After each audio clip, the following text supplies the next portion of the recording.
In just a moment, X-1. But first, Monitor takes you... Countdown for blast off. X-5, 4, 3, 2, X-1, fire.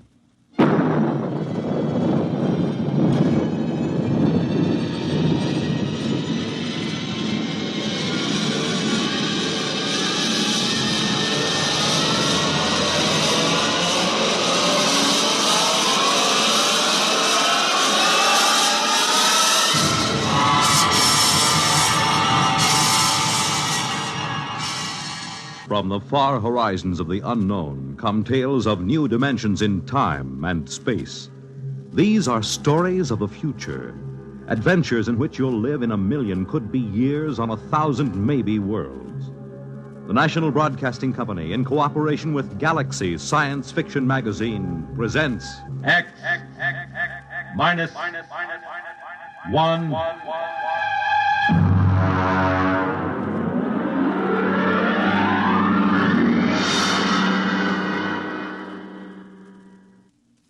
Tonight, the time after the next atomic war. The place, somewhere in the United States.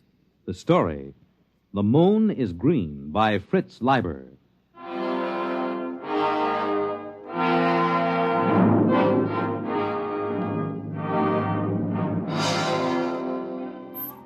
The moon was green. Green as emeralds, green as leaves, green as grass. I reached my arms toward it and let it bathe me. I closed my eyes and let it kiss me. Effie? Effie, where are you? Oh, dear Lord, he mustn't see it. It's so beautiful, and he always kills beauty. Effie! In the bedroom, Hank. I've got to close the shutters before he comes. Mustn't. Effie! What the devil are you doing? Close those shutters, you fool! Come away from there. You're trying to destroy yourself and me, too. You know those shutters are not safe to open for another 5 years. I only wanted to look at the moon. The moon? Here, count yourself for radiation. You know what the Central Committee would do to you for breaking the lead shield? Kill me. I wouldn't mind. Don't talk like that. Would it be so different from being shut up in a lead coffin the way we are now? Would it be worse than the eternal thud of the air conditioners and the radiation filters? Be still and count yourself. Good Lord. We're past the danger zone. Oh, wait a minute. Did you take off your watch? No. Well, give it to me. You fool. You little fool. What am I going to do with you? Can't you understand what kind of a world you're living in? Can't you?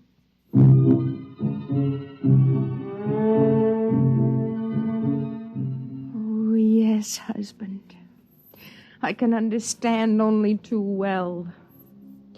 It's the world that can't seem to understand. The world that went on stockpiling hydrogen bombs. The world that started testing those bombs, telling itself it hadn't really exploded enough to make the air dangerous. And then began to throw them across continents, one nation against another. It lasted about 2 months. And after that, the fury of doomed men who thought only of taking with them as many of the enemy as possible. After the fury came the time of terror.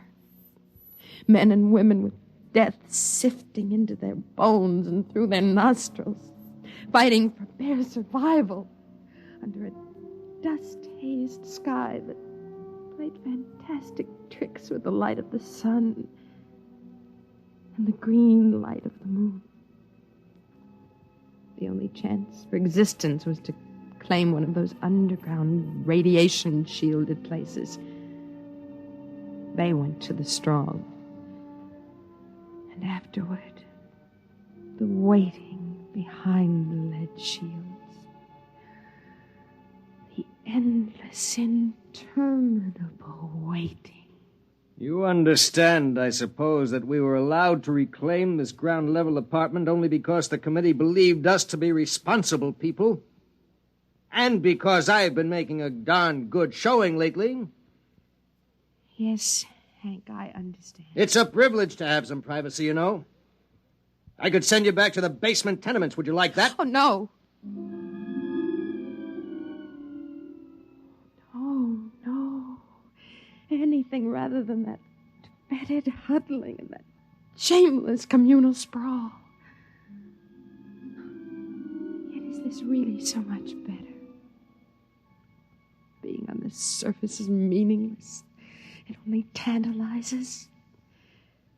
And yet... Well? No, Hank, I don't want to go back underneath. Well, then try to behave yourself. Coming up through the tunnel just now, I decided I'd better talk to you. Frankly, Effie, the committee's beginning to be a little concerned about our lack of children. Oh. Charlie Baker asked me this morning if I'd like my name put on the list for a free woman. You needn't bother. What do you mean? I mean, we're going to have a baby. What? Effie, are you sure? Yes. Effie, that's wonderful. It's magnificent. Do you realize what this means to my rating with the committee? You know how important it is to the community to raise healthy members for the day when we can resume the surface war. Yes, I've heard the broadcast. We'll announce it at the meeting of the junior committee tonight. Tonight? Well, you hadn't forgotten about it, had you? It's the annual banquet. Now, you brighten yourself up and put on your best dress. I want the other juniors to see what a handsome wife the new member has got. What's the trouble now? Well, I'm terribly sorry, Hank, but you'll have to go alone. I'm really not well. There you go again. First the infantile, inexcusable business of opening the lead shutter, and now this. Don't you know what this could mean to my reputation, Effie? I'm sorry. You're coming, Effie. This is just neurotic pampering. Hank, I'll just be sick and you wouldn't be proud of me at all. Now listen, Effie. Tonight's too important. It'll cause a lot of bad comment if a new member's wife isn't present. You know how just a hint of sickness starts all kinds of rumors about radiation disease. Now, what do you say?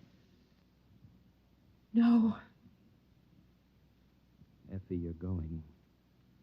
There's nothing wrong with you if I have to... Hank, you're hurting my arm. It isn't good for the baby. The baby? I'd almost forgotten. Oh, no, we have to be very careful. I suppose if I explain to them you aren't there because of the baby, it will make a difference. Yes, I'll just stay here alone till you come back. When will you be back? Well, those things usually go on pretty late. So if you're expecting company, you needn't worry. Hank? Yes, Effie? Do you remember when we were first married? Of course I remember. You liked to go skiing, remember? You said it was like feeding a hunger for beauty being up on a mountain covered with snow. What are you talking about? You forgot. I haven't forgotten. I have just as much desire to get outside as you do, but I know there's no chance for me. I've got to see that my children and their children survive to see the sun again. We've got to behave like adults. To make sacrifices, we've got to keep the strain pure. Hank, what do you suppose it's like for them? For whom? The freaks and the mutants, the outsiders. What do you know about them? I remember some of the pariahs. They were hairless, cringing creatures with radiation welts all over their bodies. They came begging to be taken in during the last months of the terror. The committee ordered them shot down, just like dogs. We don't like to talk about that. Hank, are they still out there? Effie, this is the sort of talk that's just morbid. Are they? Yes. There are still humans out there. At least they were humans. They know better than to come near the shelters now. Poor creatures. I can't stand here discussing this nonsense all night. I have to get going. For the last time, are you sure you won't come down with me? No, I'll wait here. Don't you get lonely? No. I was talking to Jim Barnes today. He told me he wasn't going to be able to make it to the banquet either. Touch of the old flu, he said. That isn't like him, is it? Effie, are you listening? What? You remember Jim Barnes, don't you? He used to be sweet on you, said you had the soul of a poet. Well, yes, I remember him. Why? Never mind. Well, I guess I got a bit sharp with you. I'm sorry about that. I was excited about being made a junior and the baby and all. Selfish of me. I apologize. As you get to bed early, I'll probably go over to the men's dorm for a while after the meeting. You'll be completely alone for the next 4 hours. Do you mind? What? Oh, no. Good night, Effie. He looked at me strangely, and then his features returned to their usual, harder, more calculating expression. Was it possible that he had sensed my very dream? Had it been a dream? Oh, it must have been. It wasn't possible that it had really happened. It had just been an illusion, a silly projection out of my starved romantic imagination. I waited until Hank's footsteps vanished down in the tunnel.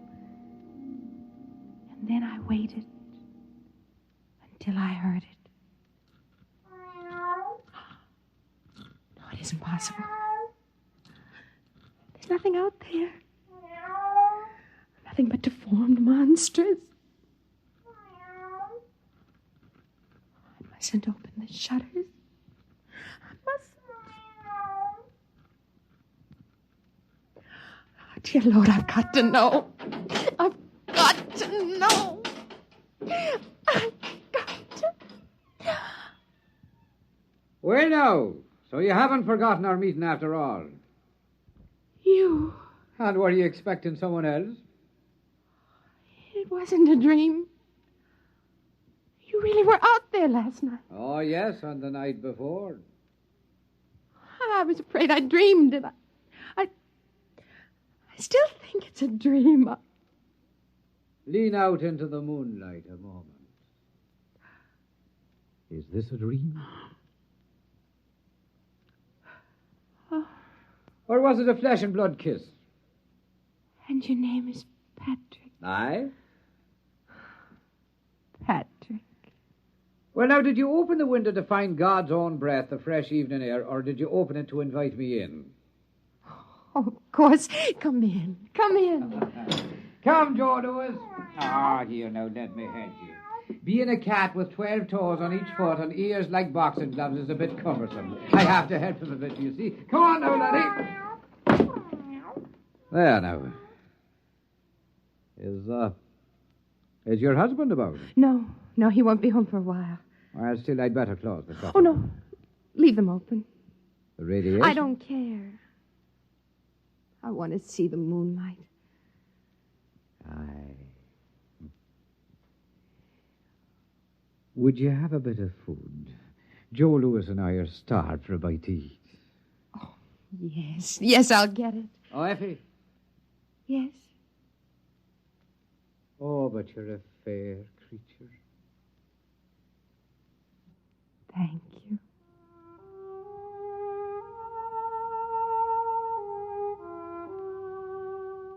His face wasn't horrible at all. Only thin and sensitive and terribly sad. And there were no radiation welts or scars on his skin. He looked just as he had looked that first night when I opened the lead shutter and saw him crouched at the window. And now I knew it had been no dream. He was an outsider, a pariah. He was my love. Here's some canned meat and a food pill, and I put on some water for coffee. Oh, bless you, Arun. Come on now, Joe. Here's a bit of meat for your black soul to feed on. He's hungry, poor creature. Well, then, sit down, girl, where I can look at you. All right. Have you missed me? Oh, yes. Oh, I've had some thoughts of you, I dare say. Talk to me. Of what? Tell me again about outside, what it's like. Again? Again and again. Well, now, outside... You say the coffee's heating? Mm-hmm. Well, then, it is a wonderland for sure. More amazing than you and your entombed folk could ever imagine. A veritable fairyland. Tell me the truth For about the it. truth, I am telling you the truth, my love. But the bombs and the dust made only ugliness. At first. But then they changed the life in the seed of them that were brave enough to stay. Wonders beyond wondering bloomed and walked. Well, have none of you been outside?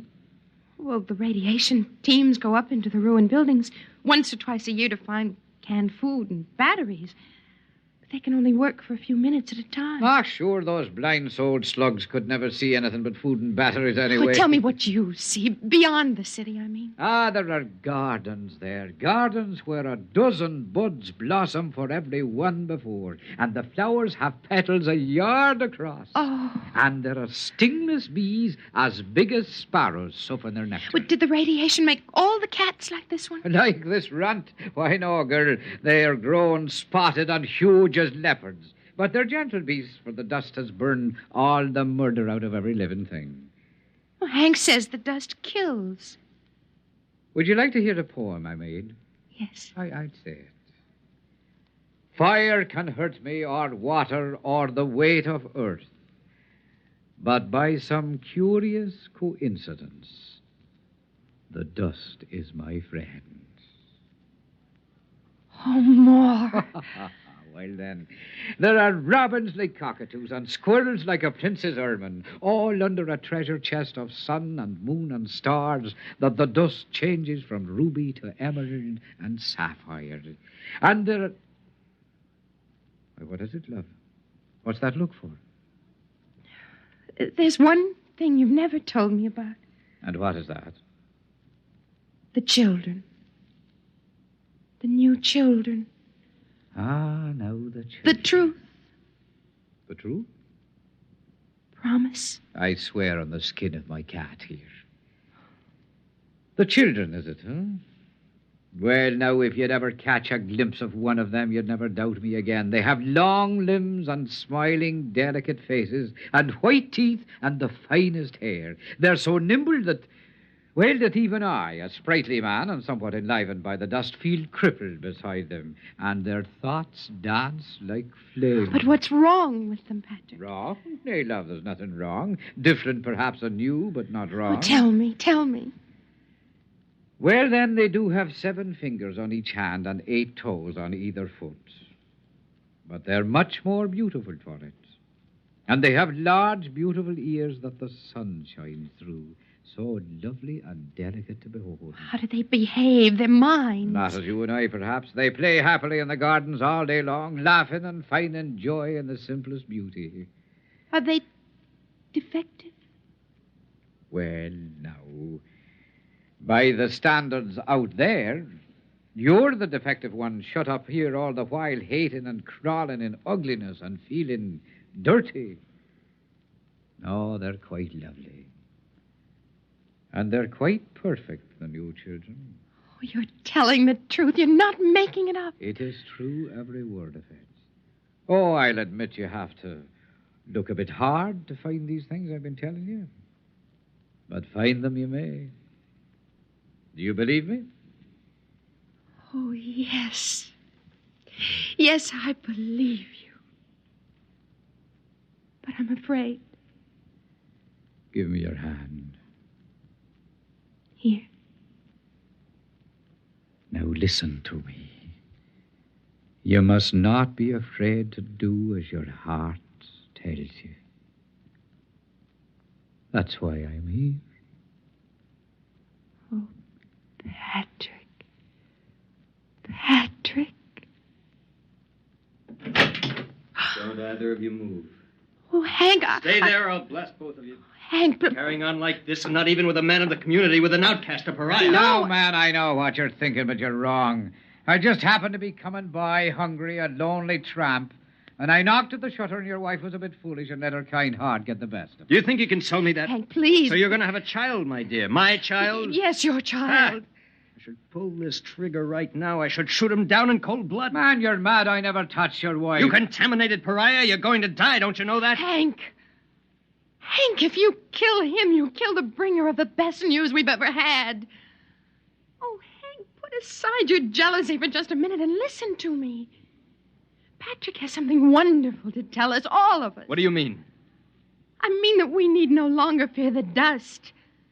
Oh, Hank, remember how it was with me. All the exposure I had, and yet there are no burns. Hank, those who were brave enough to stay outside have adapted.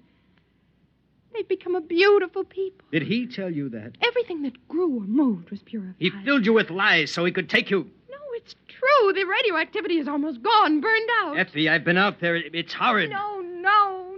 You've been blinded. Blinded to beauty. Blinded to living. Good Lord, you believe it? It's true. It must be true. Look at Patrick. He's living proof. He's been outside for a year and there isn't a mark on him, not a scar. It's because he's brave. And the dust can't hurt the brave. Oh, you think that's it, huh? All right, Effie, I'm going to prove something to you. You, Patrick, take this radiation counter.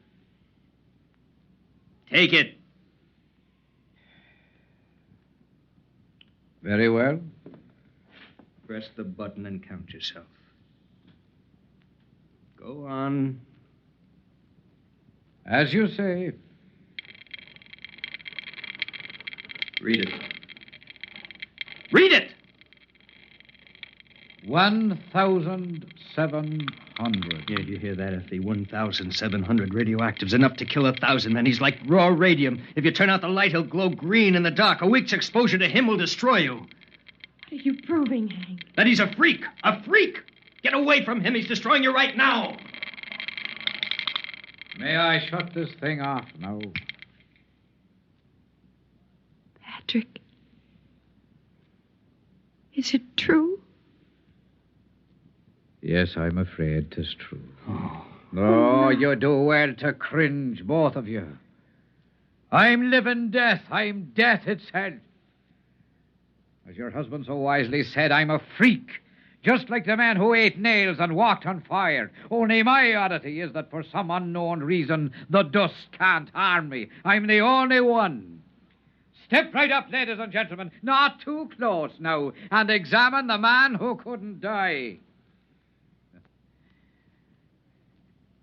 And now, if you don't mind, I'll go back to my dead world and leave you to yours. Wait. All of those beautiful things. It gets so lonely out there. And I was starved for beauty. And so were you. There's no garden out there. Garden. Listen to me, the both of you. What is out there is more terrible than either of you can imagine. You're worse than Hank, even. He only killed beauty once.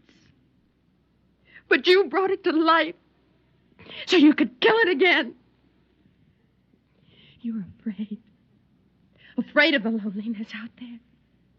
Well, I'm not afraid. Effie, keep away from the window. No, I'm not afraid. Maybe there is no garden out there. And no beautiful, strange children to play happily. But there can be if we're brave enough. Effie! I'm going, Hank! I'm going! Effie, come back, Effie! It's no use trying to keep her, man. Effie, come back! I love you! Come back! It is no use, man. There's still time. She stood the dust better than most. There's still time. The dust won't hurt you. Find her. Bring her back. I'll reward you. I'll give you food. If you want her, you'll have to go yourself. She'll die. Maybe she won't. How can you say such a thing? Because perhaps she's like me. Aye. Perhaps the two of us together could be the first of a race that'll live in sunlight again. Get against the wall where I can kill you easier. Why will you kill me? Is killing all the answer you have to life's riddles? Is the smell of blood better than compassion? Is it more joy to own her than to be loved by her? Move! Man, you'll not kill me. Shall I tell you why? Because my flesh will not die. I live 1,000 years.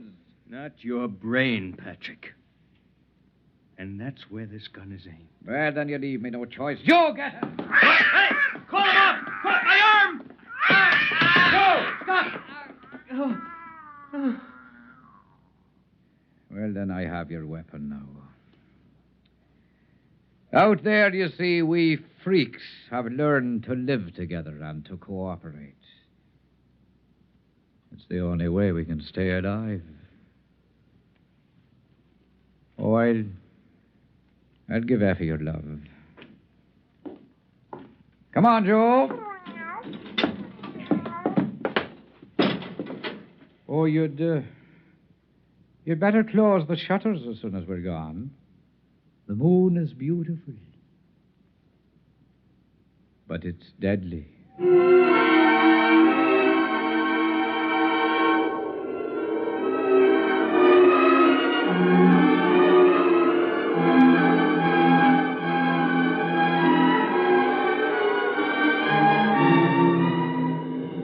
I was waiting for him at the end of the ruined street. When we looked back, we saw Hank closing the lead shutters on himself. We were alone in the world.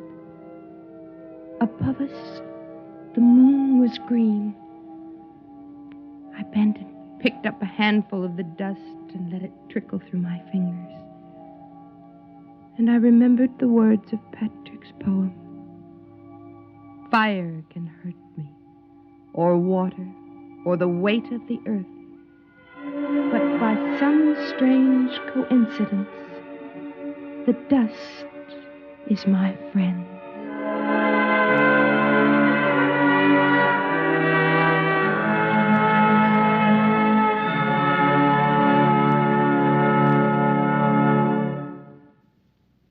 You have just heard X-1, presented by the National Broadcasting Company in cooperation with Galaxy Science Fiction Magazine, which this month features Advance Agent by Christopher Anvil, the story of a spy who had the worst possible break.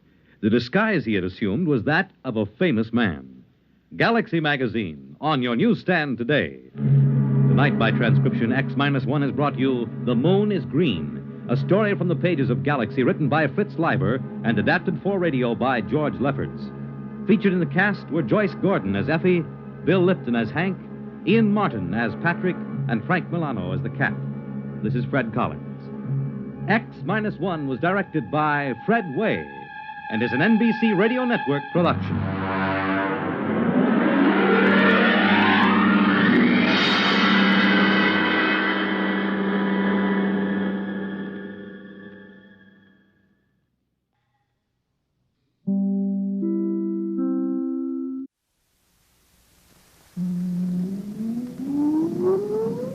Countdown for blast off.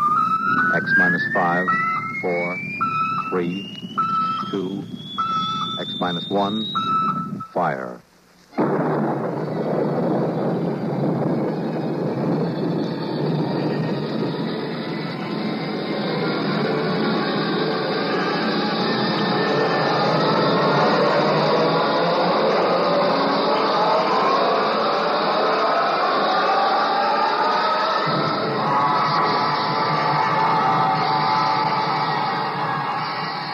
From the far horizons of the unknown come tales of new dimensions in time and space.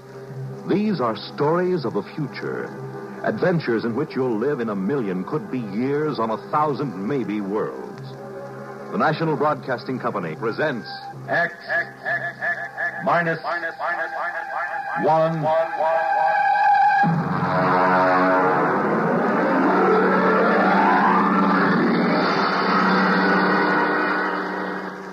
Prime Difference.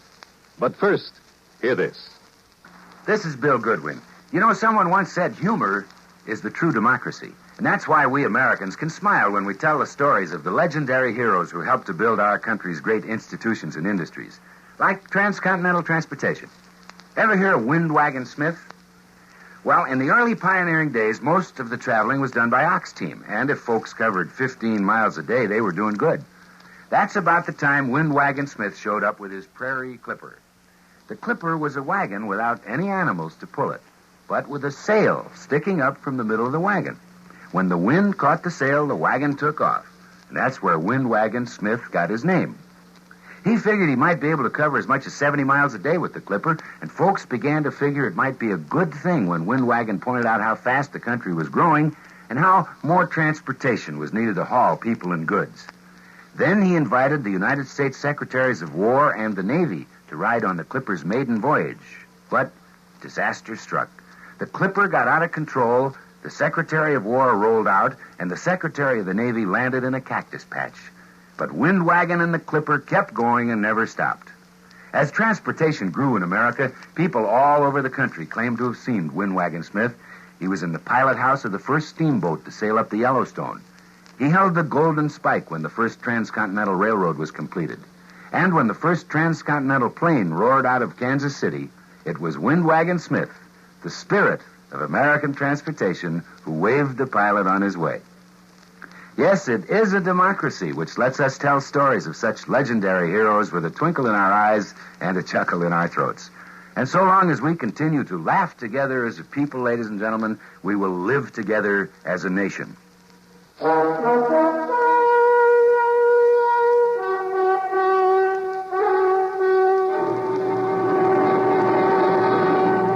Now, X-1 and prime difference. I suppose every guy reaches a point once in his lifetime where he gets 140% fed up with his wife.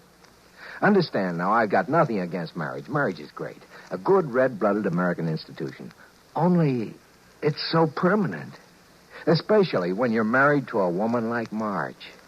Ah, she was a dream to look at. Tawny hair and sulky gray eyes and a shape that could set your teeth chattering. But she had a tongue like a number 10 wood rasp and a list of grievances long enough to paper a ballroom. Why do you always upset me in the morning when I've got a headache? I'm not trying to upset Now, you. you deliberately... I'm trying to have my coffee so I can go down to the office and earn a living. A living. Go ahead. Run away. That's all you've done all our married life. Whenever there's something unpleasant to be faced, you run away. I'd even forgotten what the unpleasant something was. Well, then I'll remind you. It's your own selfish, indulgent nature. Staying out till after midnight when I was here waiting and suffering. I was working. I was at the office working. I know you were at the office, dear. I phoned, remember? Well, then what in blazes? Only you weren't working. Your breath Oh, was... listen. I fired Miss Carver. She was okay, but I fired her for you. It was her last day. We all had a couple of drinks, that's all.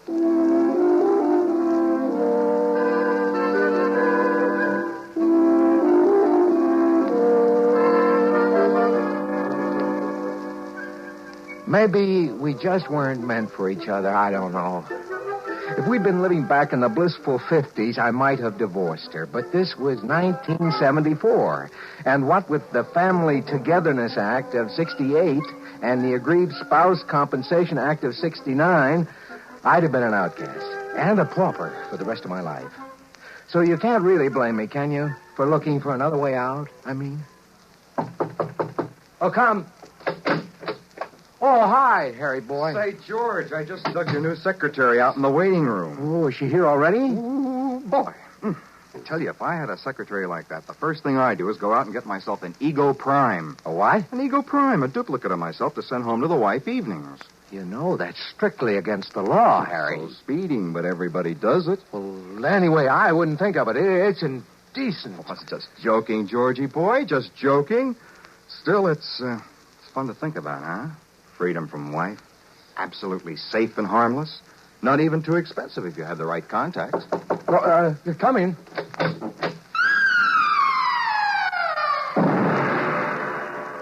Mr. Faircloth? Yes. I'm Jerry Lamont. Your new secretary.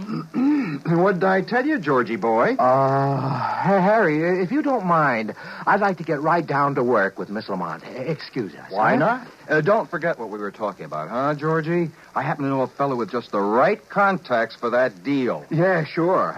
So long, Harry. So long. Bye, Miss Lamont. Bye. Well, glad to have you aboard, Miss Lamont. Oh, Miss Lamont is so formal. Mr. Blickendorf called me Jerry when I worked for him. Oh, Hank Blickendorf? Mm-hmm. Oh, you must be the girl he, You must have accompanied him on his business trip to Rio. Yes. Well, he spoke very highly of you. Ah. I'm sure we'll get along just fine. Well, I feel the same way. I prefer working for a younger man than Mr. Blickendorf, anyway. When I came home to dinner that night, Marge was waiting with a full barrage. She let me get my first bite of dinner halfway to my mouth and then opened up. Well, I hear you got a new secretary today. Yeah. I also hear she's 5'8" and tapes out at 38, 25, 36, and likes men. That's quite a spy system you've got there. She isn't much of a secretary either. She's a perfectly good secretary. Well, that isn't what Molly Blickendorf said. I don't care what Molly Blickendorf said. Now, where are you going? I have to make a business call. I forgot. Well, I suppose it would be too much to expect you to do your work at the office with that Miss...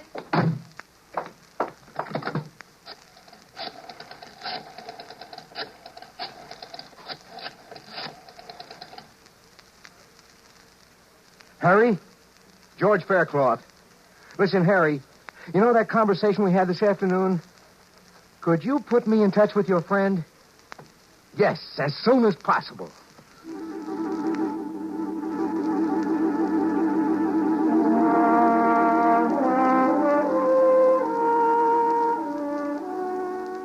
The following evening, I found myself at the door of a dingy office in an ancient warehouse up near 14th Street. A little rodent of a man answered. Yes, brother? I'm George Faircloth. Harry sent me. Oh, yes. Step inside, brother. I've been told you can supply me with... Yes, brother. It might be possible. We get quite a few busy executives who are in a hurry. Can't be bothered with licensing a utility prime. Mister, if I wanted an ordinary utility prime, I wouldn't have hiked up here. I'd have picked up the phone and ordered it. I want a super deluxe ego prime with all the circuits open. In short, a carbon copy of me, George Faircloth. Well, just step back here, brother. Fine. These domestic situations can be awkward. You understand, if the feds find out about this, you're in as much trouble as we are. I'm more worried about my wife finding out. Ease your mind, brother. We've never had one yet. Except for that little shut-off control in the hair behind the ear, these ego primes are identical with living humans. Now, if you'll just step back into the lab and take your clothes off, we'll start.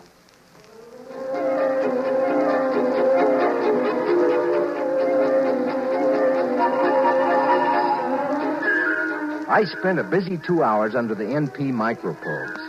The artists worked outside, taking casts and impressions, while the technicians worked inside, feeding all my brain patterns into a Hunyadi pantograph.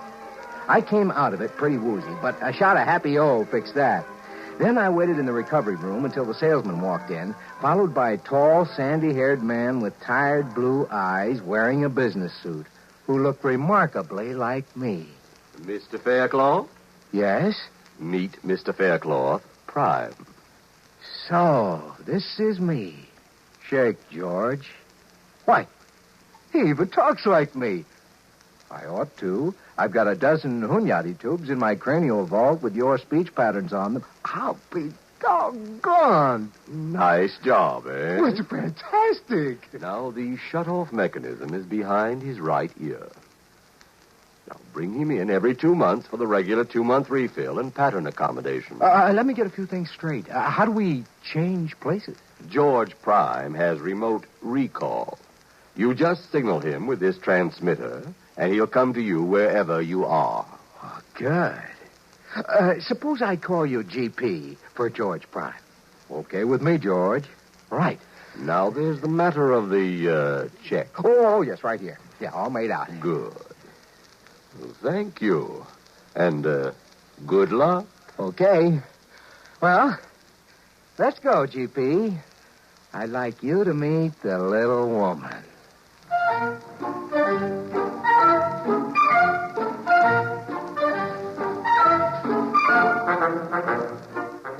Half an hour later, George Prime put my pipe in his mouth and walked into the house. I stayed out in my workshop in the garage and listened. 5 minutes later, they were fighting. It sounded so familiar, I laughed out loud. Then I caught a cab and headed uptown toward Jerry's place.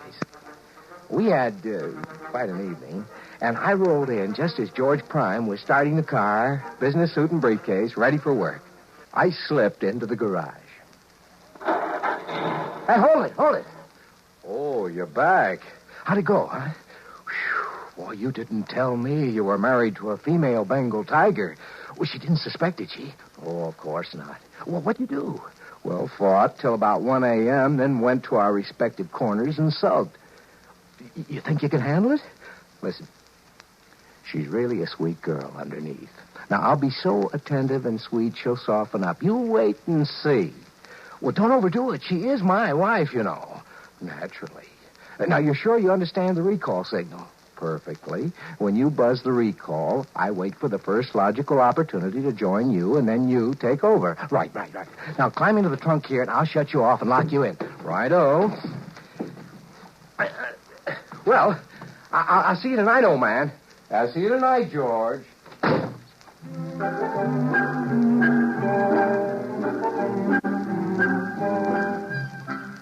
I could go on at some length about my exploits, but I won't.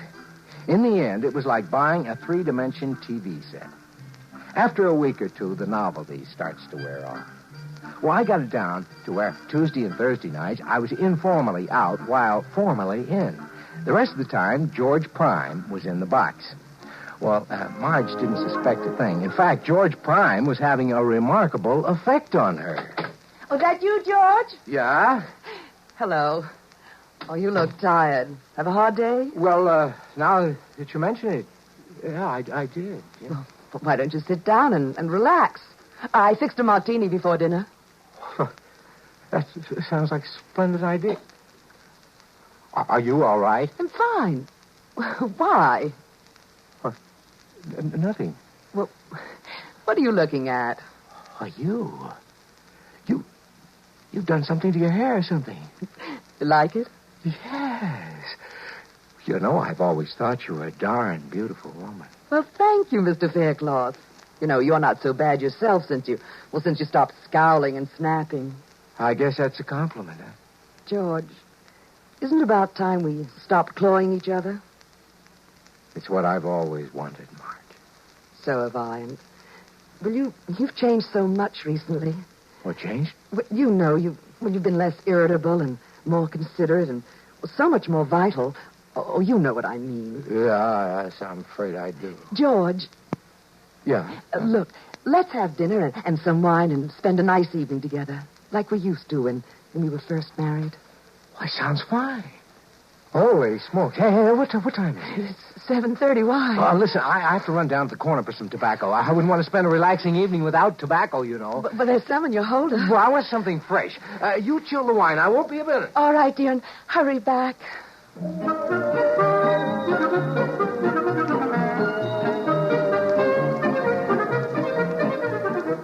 I'd forgotten all about my date with Jerry. Actually, I didn't want to keep it.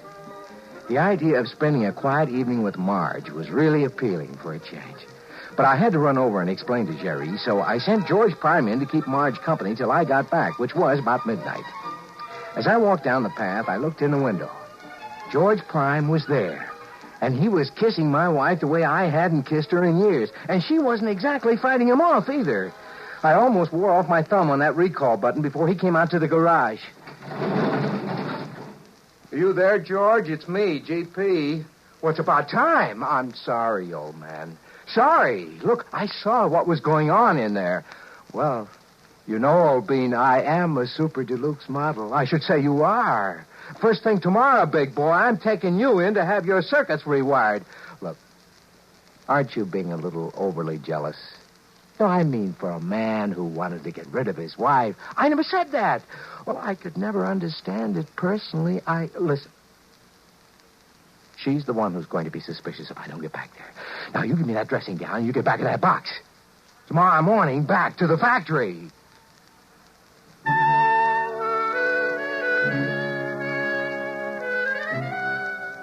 Marge was waiting for me.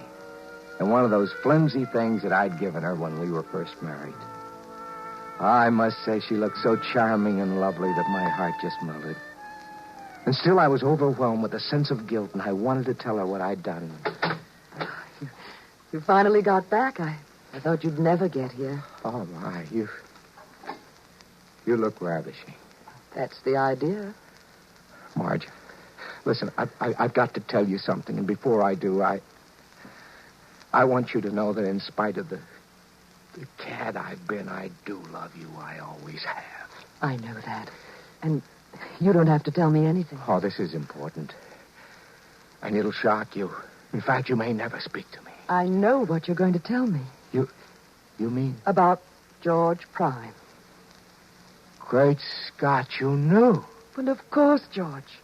Now, you don't think I could be fooled by something out of the lab, do you? You've known all along? All along. Oh, Marge.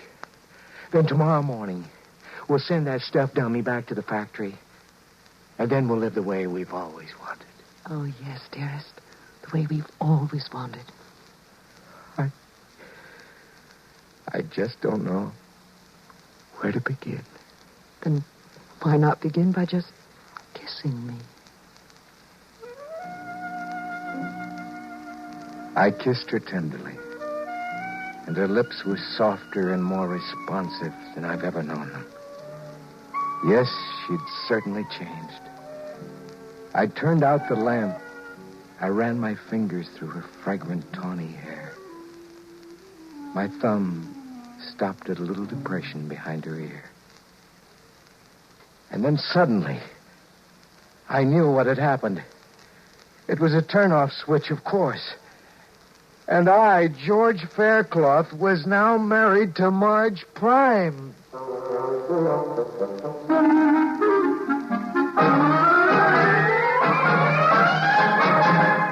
X-1 has brought you Prime Difference, written by Alan E. Norse and adapted for radio by George Lefferts.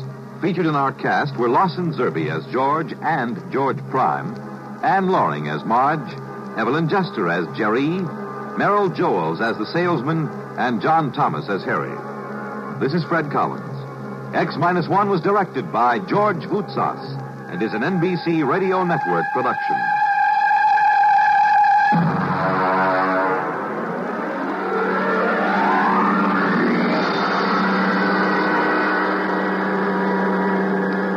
We pause now for station identification. Countdown for blast-off. X-5, 4, 3, 2, X-1, fire.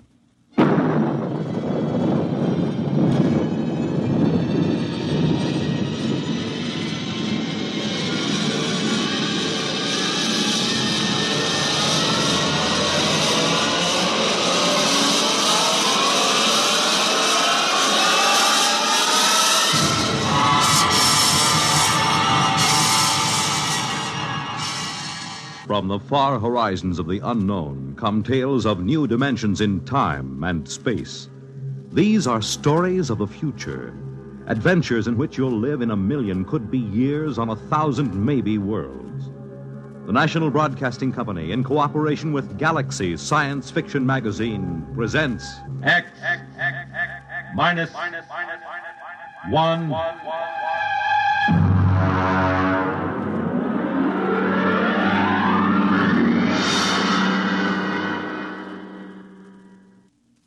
Tonight, the time is June 25th, 1962. The place, a lonely beach. The story, Saucer of Loneliness by Theodore Sturgeon.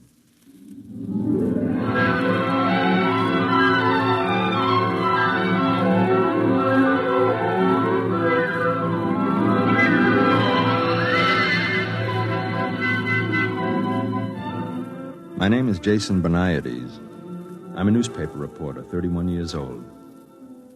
I write poetry, but I don't show it to anybody because they might laugh. And the things I write about are very important to me. I was an only child. I never went with girls much because I'm too ugly and too sensitive, and they used to hurt me. I live alone. It isn't much fun. I'm not painting this picture of myself to get sympathy. I don't need it. But it's important that you should know the kind of person I am. Otherwise, you won't understand what I'm going to tell you. It happened tonight, the thing I'm going to tell you about. Tonight. The 25th of June, 1962. I was down on the beach.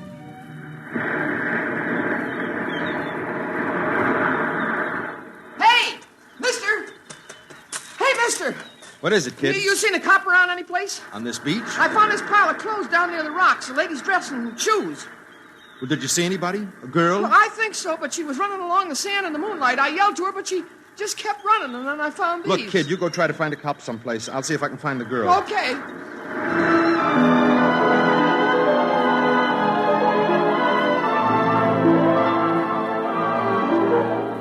I thought to myself, she's dead. I'll never find her now in this white flood of moonlight with the surf seething in over the pale sand. I ran and ran until my knees buckled and went down in the swirl of it. The sea on my lips, with the taste of tears, and the whole white night shouted and wept. And then I saw her, waist deep, walking into the surf. Stop! Stop it! Come back! Come on, come out. Let go. Let me go. Don't do it. Please don't. Leave me alone. Leave me alone. I'm going to have to hit you. Forgive me.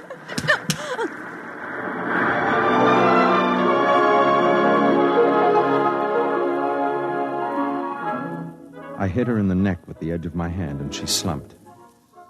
I brought her ashore and carried her to where a dune was between us and the water. Then I rubbed her wrists. She had a pale, beautiful face with ancient, bottomless blue eyes. She opened them and looked at me after a moment. It's all right. Here, put my coat over you. Why couldn't you leave me alone? I couldn't. Why? Because it's important to me. I suppose you want to know why I did it. If I told you I understand, would you believe me? How could you understand? Maybe I know what it means to be lonely. That's it, isn't it? I don't know. I'm so terribly tired. Put your head against my arm and just stay. Don't be afraid. I've been looking for you for a long time. Looking for me? All my life. How did you know? I don't believe you. It's true. I found your message. Oh? So you see, there's nothing to be afraid of. Not anymore. Just rest. The moonlight is terribly white. Yes. I'd like to rest for a while.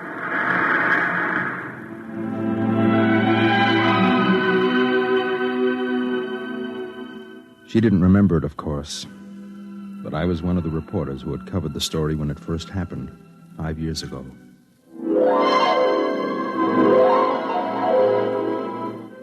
I'll never forget that day. I was working the police blotter. It was a quiet summer afternoon when they brought her in. 2 big cops in blue uniforms.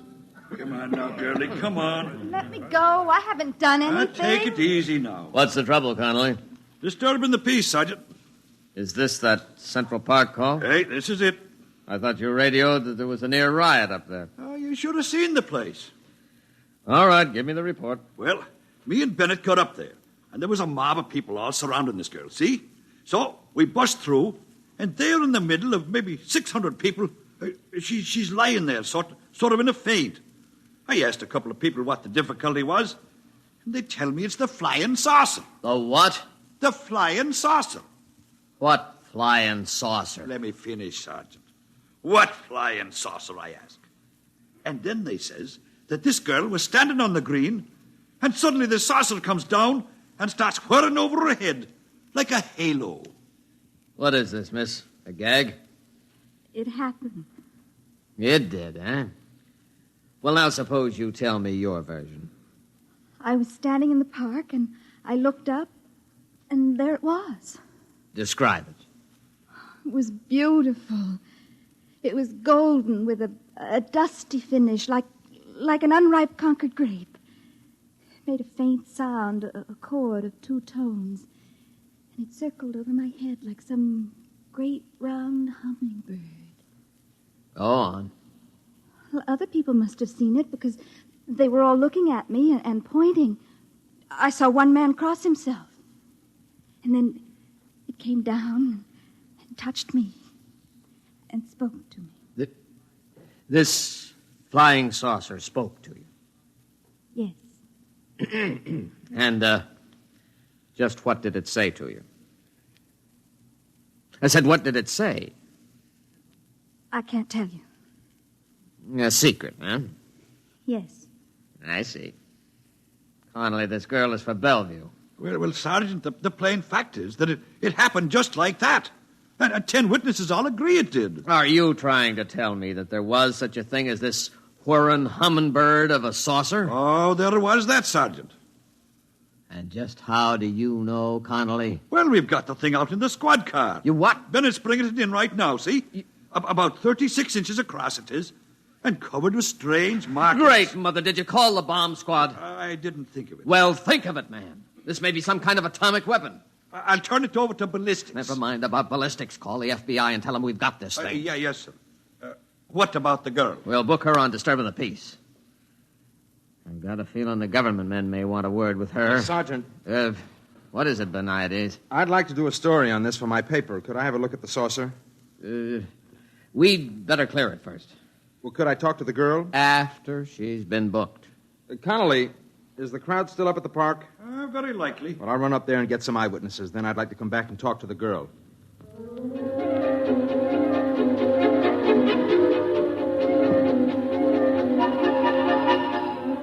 Up at the park, they were still buzzing about it. Some said she was a communist agitator. Some said it was a flying saucer from Mars, and she had stepped out of it. Others said she was a saint, and it was her halo. I took some notes, phoned the paper, and went back downtown to talk to her. But there were a couple of agents with her, and they wouldn't let me in. Now then, miss, you told the sergeant this saucer spoke to you. Is that correct? Yes. Did it speak to you in English? I don't know. You did understand it, though. Yes. Do you speak any other languages? No. Tell me, what message did you receive from this instrument? Wasn't anything, really. Suppose you tell me. I'd rather not. Miss, let me be very frank. I'm not a policeman. I'm a security agent. That means that I deal with problems that affect the security of our country. Do you understand? Yes. Now, we've examined this flying saucer enough to know that it is not of American manufacture. It also possesses an extremely high radioactive count. Now, that means that it was made in an area where radioactive materials are in great abundance, such as an area where atom bombs are made. That's why we want to know the message you received from the saucer. There was no message. You just made it up. Yes. I'm afraid you're lying. Suppose we have some soldiers bring the saucer in here and hold it over your head. Would you object? I don't care what you do. All right, boys, bring it in. Now, when I tell the men to hold it over your head, you try to recall what it said. I don't know what it said. Lift it up, boys. Hold it right over her head. All right.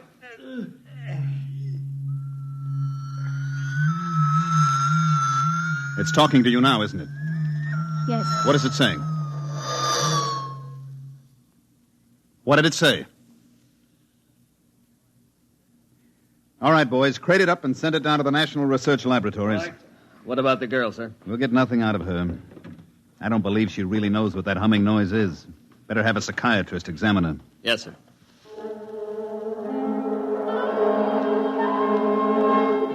They took her to the city hospital, and she had a room to herself. Whenever the door opened, she could see the policeman outside.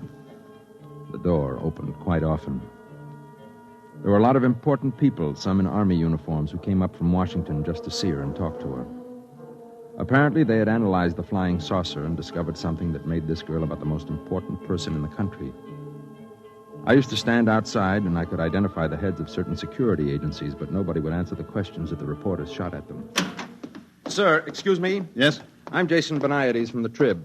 I've been assigned to this flying saucer story as chief of the security I'm sorry, section. I have no comment. Can you tell me how long the girl will be held? That's a matter for the civil authorities. Well, have the psychiatrist... Excuse determine... me, Mr. Beniades. My car's waiting.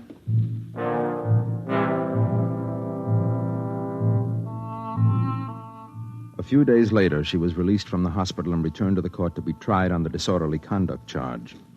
They found her guilty and fined her $15 and turned her loose. When she walked out of the courtroom, she was handed a subpoena to appear before a congressional committee in private session. She answered all their questions except one. My paper sent me over to cover the hearings. Now, young lady, I want to remind you that I'm a senator of the United States and empowered by the people of this country to ask questions relating to matters of security. You understand?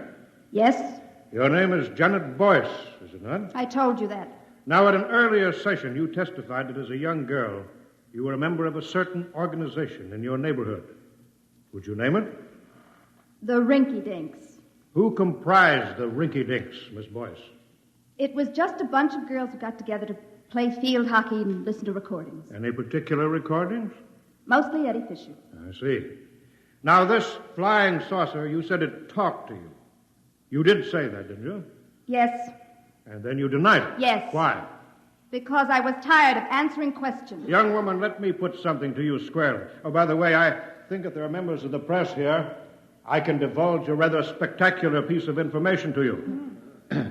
This flying saucer has been thoroughly examined and analyzed, and I wish to inform the people of this great nation that it definitely, I repeat, it definitely did not originate on this planet. Now then, Miss Boyce, consider that it is possible that our Earth might be attacked from outer space by beings much stronger and cleverer than we are. And consider that perhaps you have the key to our defense against those beings. Don't you owe it to the world? I don't think I owe anything to anybody. Even if the Earth was not attacked, just think what an advantage it would give this country over its enemies. Young woman, I ask you, what did that flying saucer say to you? Do you know that what you're doing is tantamount to working for the enemies of your country? I will give you one more chance. What was the message? It was personal. Gentlemen, I move that Miss Janet Boyce be cited for contempt.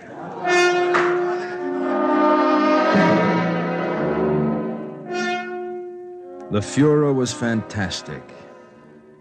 The chief of security blasted the senator for divulging secret information about the origin of the flying saucer, and the senator said the people had a right to know, and besides, he was just guessing anyway, and happened to guess right. Meanwhile, the press printed the girl's picture all over the front page and ran banner headlines such as, "Girl refuses to betray Martian secrets. Flying saucer girl won't talk, cited for contempt." The contempt trial was equally spectacular.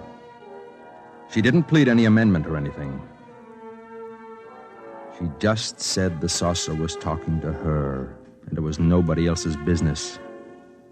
She was convicted and sentenced to 5 years in prison.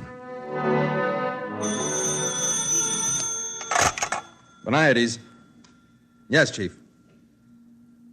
For the Sunday supplement? What do you think there's anything in it? Okay, whatever you say.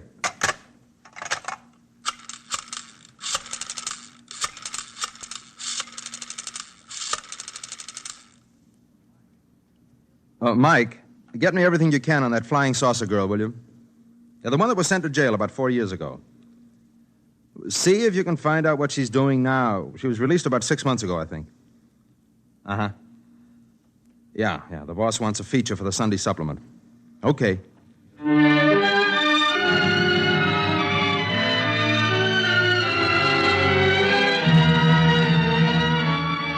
I found out she had gotten a job cleaning at night in offices and stores down near the beachfront.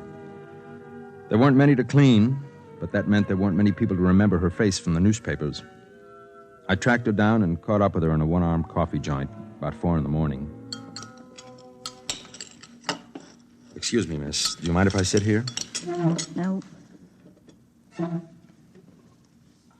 Nice night, isn't it? Moonlight and everything. Which are you? Security, newspapers, or just somebody out for a good time? You're pretty bitter, aren't you? Shouldn't I be? Yeah, I guess you should. My name is Jason Beniades. I'm with the newspaper. It's been nice meeting you. I have to go now. Just a minute. Please. I can't blame you. How did you find me? One of the leg men located your mother. I talked to her earlier tonight. Oh. How is she? Still hitting the bottle. The way she knew where you were, you sent her some flowers on her birthday, remember? Yes. She wouldn't talk to me. Said she didn't want a daughter who was a jailbird. Tell me how it's been. So you can write about I it? promise you I won't write anything you don't want me to write. Okay. You want to know how it's been? Right after I got out of jail, I met a man at a restaurant. Nice man. He asked me for a date. I spent every cent I had on a red handbag to go with my red shoes. They weren't the same shade, but anyway, they were both red. And I was very excited about the date. We went to a movie. Afterward, he didn't even try to kiss me or anything. He just wanted to know what the flying saucer had told me. Didn't say anything. I just went home and cried all night. And that was it. No. I had another date. I get pretty lonely. This time they arrested the man I was with. He was a Russian agent.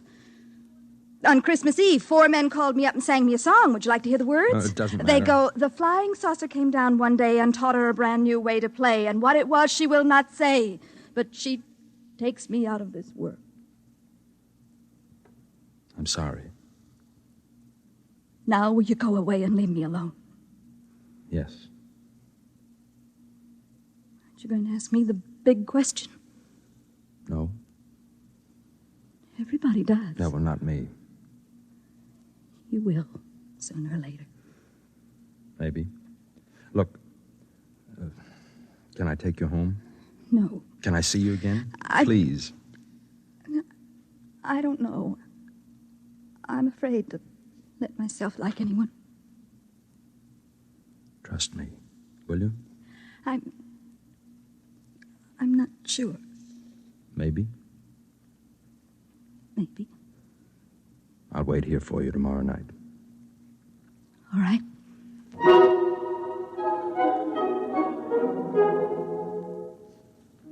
The next night, I went back to the coffee joint to wait for her. I knew she got through about 4 a.m. I got there about 15 minutes early. Mr. Beniades? Yes. Say, you're the chief of the security section, aren't you? You have a good memory. You mind if I sit down? Well, I'm expecting someone. Yes, I know. Oh, I see. I'd like to talk to you. Go ahead. You probably know that we've been trying to gain the confidence of this girl for some years now.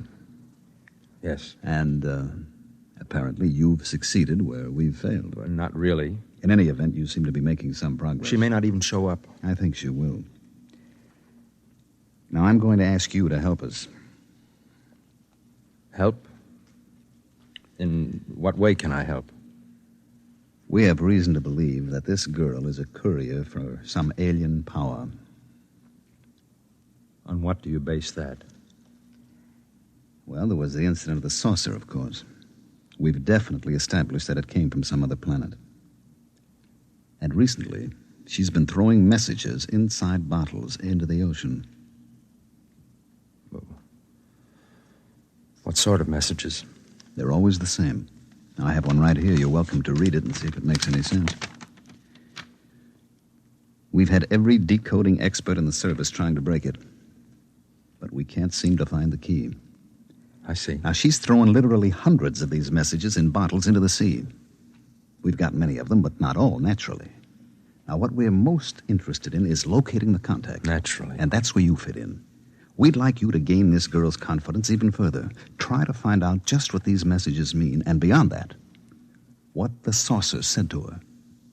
You'll be doing us a favor and your country a great service. You're certain this is some subversive activity on her part? How else can you explain the fact that she won't tell us her secret? Maybe because it's hers, and everybody has a right to have something of his own. Are you, trying to tell me that you won't cooperate? I didn't say that. I'd like to remind you, Mr. Bonides, that you have a duty to us. I know that. I also have a duty to myself and to God. Now, if you'll excuse me.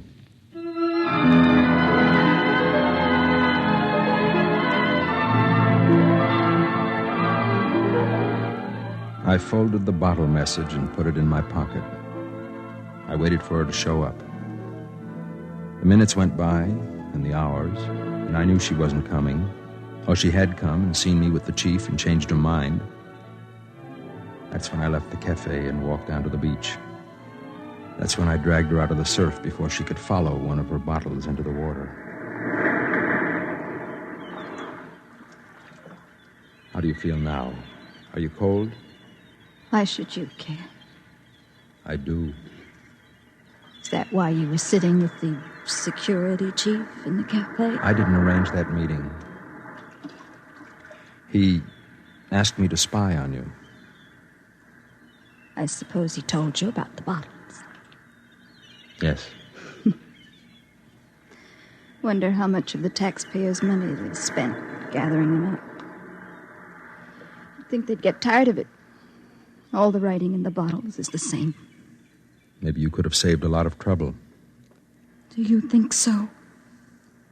All of them. Judges, jailers, jukeboxes, people. Do you really think it would have saved me a minute's trouble if I told them the whole truth at the very beginning? Wouldn't it? No. They wouldn't have believed me. What they wanted was a new weapon. Some super scientific super science from some alien super race. Science. That's all they think of. No, it's pretty important. Would it ever have occurred to them that this super race from another planet might have super feelings? Or super longings? Or super loneliness? No. All they think about is weapons. Isn't it time you asked me what the saucer said? No. They all asked me. I don't have to ask you. I know. You know? Let me read it to you. There is in certain living souls a quality of loneliness unspeakable, so great it must be shared as company is shared by lesser beings. Such a loneliness is mine. So know by this that in immensity there is one lonelier than you. How did you know? It's the message you put in the bottles. The same message that some lonely, strange being in some other world put into a bottle, only his bottle was a flying saucer and sent across space to you. You knew. I'm lonely too. Look at me. I've never had the love of a woman. They think I'm pretty ugly. You're not ugly. No. I don't feel ugly right now. Say it again. The message from the saucer. Know by this that in immensity there is one lonelier than you. I wonder if whoever first wrote it has found someone. I think perhaps he has.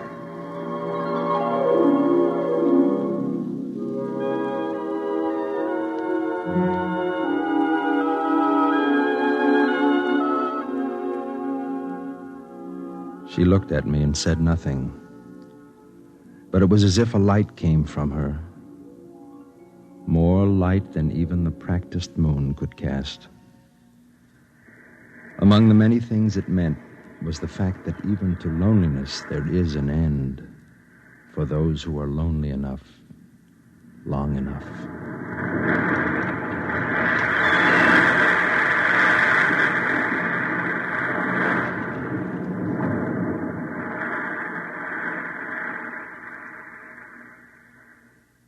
You have just heard X-1, presented by the National Broadcasting Company in cooperation with Galaxy Science Fiction Magazine, which this month features I Am a Nucleus by Stephen Barr, the story of a man who felt he was hexed because his comfortably untidy world had suddenly turned into a monstrosity of order. Galaxy Magazine, on your newsstand today. Tonight, by transcription, X-1 has brought you Saucer of Loneliness, a story from the pages of Galaxy written by Theodore Sturgeon and adapted for radio by George Lefferts. Featured in the cast were Elaine Rost as Janet, Nat Polan as Jason, William Keane as the sergeant, Jock McGregor as the cop, Mandel Kramer as the chief, and Wendell Holmes as the senator. This is Fred Collins. X-1 was directed by Fred Way and is an NBC Radio Network production.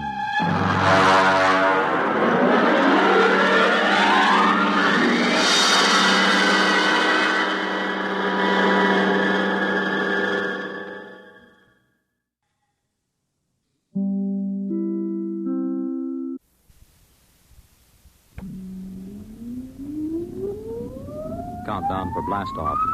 X-5, 4, 3, 2, X-1, fire.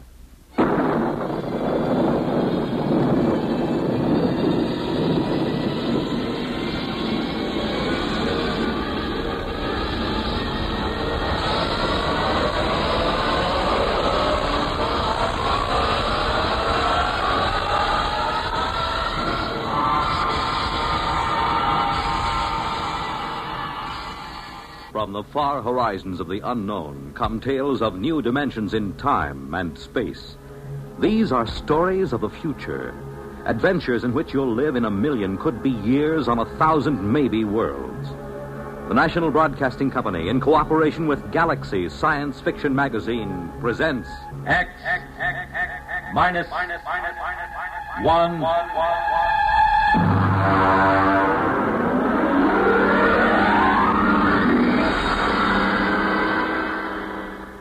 Tonight, gray flannel armor. But first, hear this.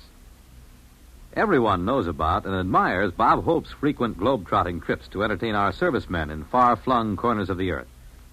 But have you ever wondered what it would be like to actually travel halfway around the world with one of America's greatest comedians, accompanied by an all-star troupe of entertainers? Well, this past Christmas, Bob Hope and Company set out on a 12-day tour of the Far East, entertaining servicemen in Honolulu, Okinawa, Korea, and Japan. And NBC's Monitor went along, with microphones open all the way.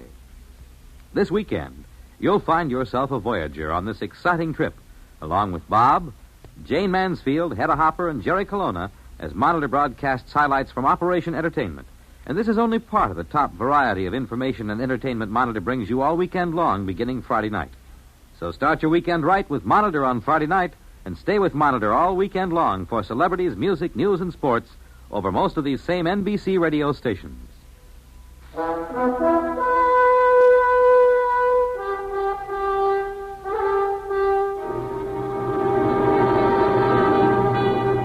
Now, X-1 and Part 1 of Gray Flannel Armor.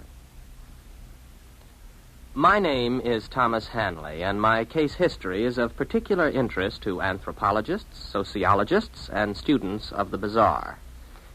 In its humble way, it serves as an example of one of the more obscure mating customs of the late 20th century. To begin with, I owned several gray flannel suits and many slim neckties with regimental stripes.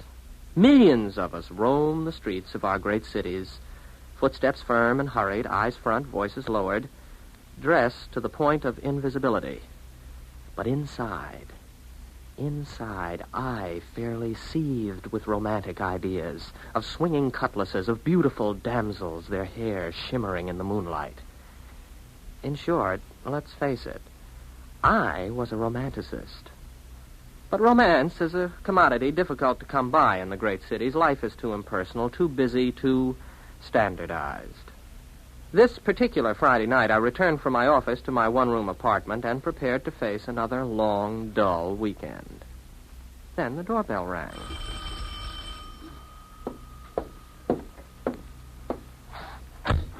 Good evening, Mr. Hanley. If you're collecting for something, come back after payday. My friend, I'm Joe Morris, a representative of the New York Romance Service. Main offices in the Empire State Building and branches in all 5 boroughs, Westchester and New Jersey. You must have the wrong party. Oh, no, Mr. Hanley. We're out to serve lonely people. And that means you. Don't deny it now. Why else would you be sitting home on a Friday night? Well, the fact is... You're lonely. And it's our business and our pleasure to serve you. Serve me with what? A bright, sensitive, good-looking fellow like yourself needs girls. Girls? Nice girls. Now, these young ladies I was referring to, Mr. Hanley, are not professionals. They are sweet, normal, romantically inclined young ladies. But they are lonely. There are many lonely girls in our city, Mr. Hanley. Oh, yes, I suppose there are. Funny, you never think of it that way. I mean, if you're not a girl. True. Now, the purpose of the New York Romance Service is to bring young people together under suitable circumstances. Oh, I see. A kind of, you'll pardon the expression, a kind of friendship club? I should say not. We at the New York Romance have done what should have been done years ago. We have applied scientific precision and technological know-how to a thorough study of the factors essential to a successful meeting between the sexes. Factors? What factors? The most vital ones, my friend, are spontaneity and a sense of fatedness. Oh, well, spontaneity and fate are contradictory terms. Certainly. Romance, by its very nature, must be composed of contradictory elements. We have graphs to prove it. Are you saying that you sell romance? The very article. The pure and pristine substance itself. Mind you, I didn't say love. I didn't say common animal passion. I said romance. The missing ingredient, Mr. Hanley, in modern society. The spice of life. The vision of all the ages. That is what we sell. Very interesting. If I'm ever in the market, I'll get in touch with you. No, just a minute, sir. Try our system for a few days, absolutely free of charge. Here. Put this in your lapel. Oh? Well, what is this thing? It looks like a small transistor radio with a tiny video eye. As it happens, it is a small transistor radio with a tiny video eye. Oh? What does it do? You'll see. Just give it a try. Remember, romances sponsored by our firm are fated, spontaneous, aesthetically satisfying, and morally justifiable. Well, all right, Mr. Morris. I'll accept the free trial offer. Wear this in my lapel, you say? In the lapel. Well, all right. There it is. Happy romance, Mr. Hanley.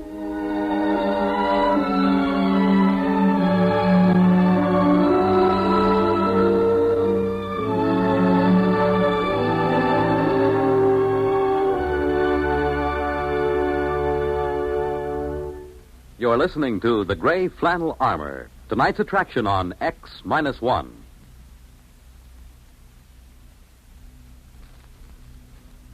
Are you able to brush your own teeth? Not everyone can. Not a man whose arms have been crippled by polio.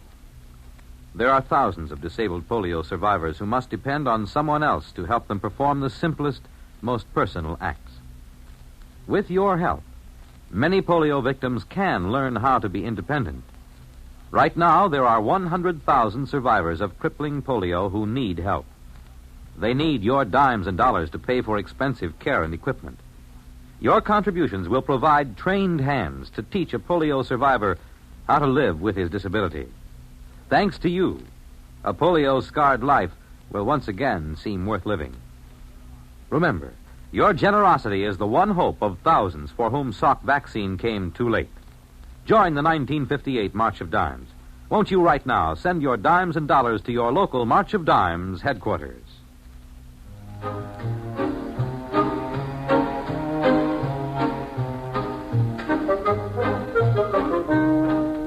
Now X-1 brings you Act Two of Gray Flannel Armor. After Joe Morris left me, I took off my gray flannel jacket and examined the small device attached to my lapel. It had no knobs or controls. It didn't seem to do anything at all. I shrugged, put my jacket on again, tightened the Windsor knot in my tie, and went for a walk. It was a clear, cool night. Like most nights in my life, it was a perfect time for romance.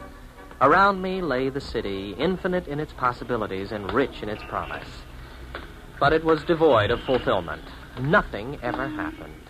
I passed lighted apartment buildings and thought of the women behind the high blank windows, looking down and seeing a lonely walker on the dark streets.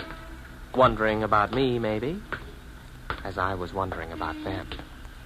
Nice to be on the roof of a building, to look down on the city. Huh? Who said that? I wonder... Oh, sure. This transistor thing. Hey, what was that you said about a roof? Oh, I guess it isn't two-way. Oh, it's not a bad idea, though. Would be kind of pleasant to look down on the city lights. No. Not that one. Well, what's wrong? Oh, sure. Wrong building. You mean this one over here? Oh, no answer again. Well, it must be the right one this time. At least I hope so.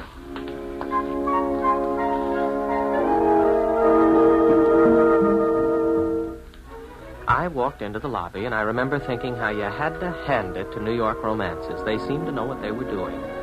I took the self-service elevator to the top floor. From there, I walked up a flight of stairs to the roof. Oh, well, the air smells good up here at least. No, not that side. The west side. Okay. I hope you know what you're doing. I certainly don't. This turns out to be some sort of joke. Oh. Hello. Oh, I'm sorry. I didn't mean to intrude. You're not intruding? Well, I didn't see you at first there in the shadows. I know. The lights. Mention the lights. Those lights. The lights of the city down there. They're beautiful. Yes, like a great carpet of stars, or spear points in the gloom. Like sentinels keeping eternal vigil in the night. Like sentinels keeping eternal vigil in the night. Take her in your arms. Take her... What? Nothing, a mistake. Come here to me. Yes.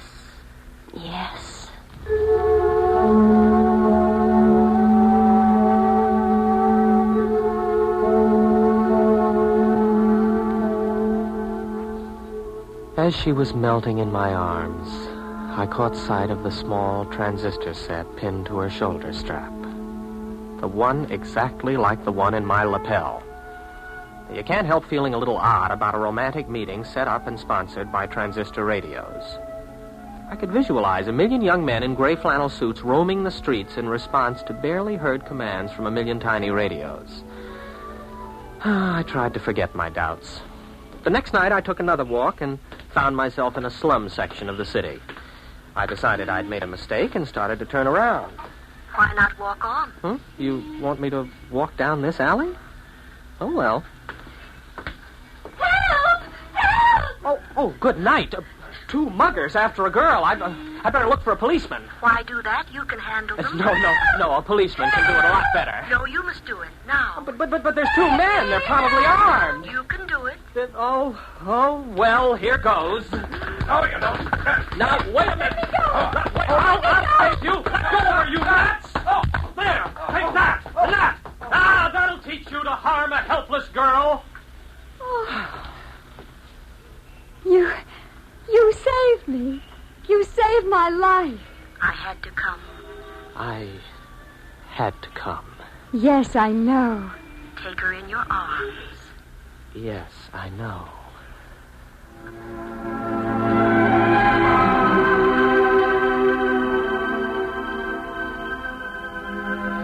I swept her into my arms, and we embraced there in the darkened alleyway. As I held her close, my cheek brushed a shining jewel in her raven black hair. I had to look twice to recognize it, but sure enough, it was a tiny transistor receiver just like mine. I was suddenly angry. Oh, the girl was lovely. There was no denying that. And the circumstances were undeniably romantic until you realized that it was all a kind of cheap play. Fated and spontaneous. That was a joke. Angrily, I tore the transistor from my lapel and threw it into the nearest garbage can. I stalked away into the night, hardly realizing where I was going. I didn't really wake up until I reached the waterfront. I stood there looking at the oily black water and let the brackish-scented breeze fan my face. And then, unexpectedly, I was aware of another person nearby. The moon slid from behind a cloud, and her auburn-tinted hair caught its light and held it for a moment. She turned her face toward me with frank curiosity. At this time, there was no transistor radio to throw me a cue. I didn't need one. It's a nice night. Maybe. Maybe not. The beauty is there, if you care to see it. What a strange thing to say. Is it? Is it really so strange?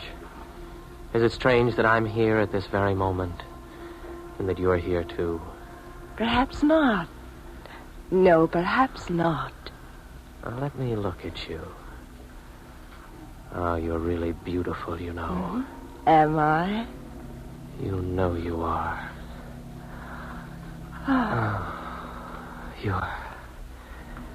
You're lovely. Do you really like me? Like you? If I could only tell you. Oh, I'm so glad. You see, I'm your free introductory romance, given you as a sample by Greater Romance Industries. What? With home offices in Newark, New Jersey. You see, only our firm offers romances which are truly spontaneous and fated. Spontaneous and fated? Due to our technological researches, we are able to dispense with such clumsy apparatus as transistor radios and... Sir, where are you going?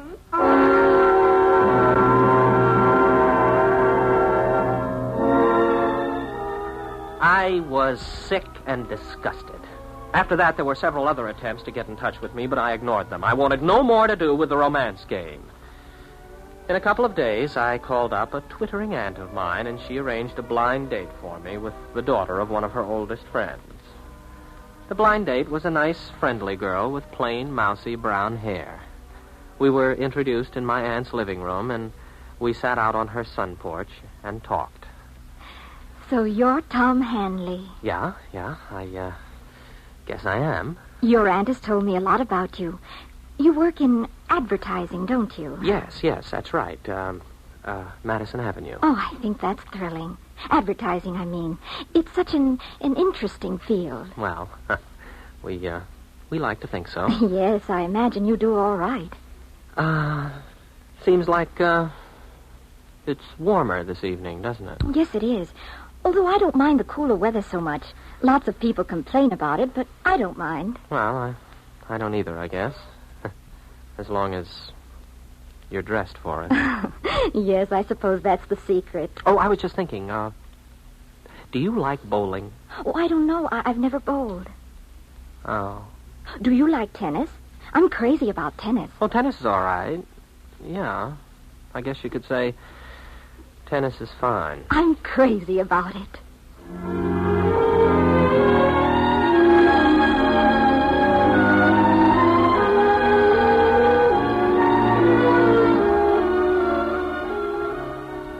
Well, all right. So it wasn't romantic.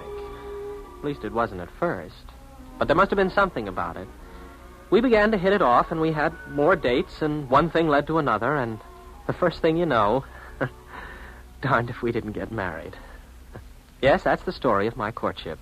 Of course, it isn't the whole story. At least, if you're making a case history, you have to know the important things. And to my mind, one of the most important of all happened after we were married. We bought a nice little house out near my aunt's and settled down in it. Then one Saturday morning, I was out cutting the lawn. Hi there. Huh? Did you say something? I said hi. Don't you remember me? Joe Morris. Oh, sure. New York romances. Well, I'm sorry, Mr. Morris, but you better take me off the list. I'm married now. Certainly. I know all about it. Congratulations. Oh, thanks. I mean, I know all about the way it happened. Introduced by your aunt, talking on the sun porch. Corny, old-fashioned stuff. And now, don't get me wrong. I'm not knocking it. Quite the contrary. Do you know what we down at New York romances call this? No, what? Hanley's Mode. We studied you. A lot of commercial possibilities there. We've got it down on graphs. Effects of embarrassment on the psyche. The role of the aunt in American courtship. The whole works. What are you talking about? New York romances. What else? We've got a new service. It's called the old-fashioned plan. The what? We provide bonded aunts for young men to call up. We even have the aunt walk into the sun parlor at unexpected intervals with a plate of cookies or something. They say the suspense becomes almost overpowering. Like our motto always said, spontaneity and a sense of fatedness. It never misses, my boy. Never misses.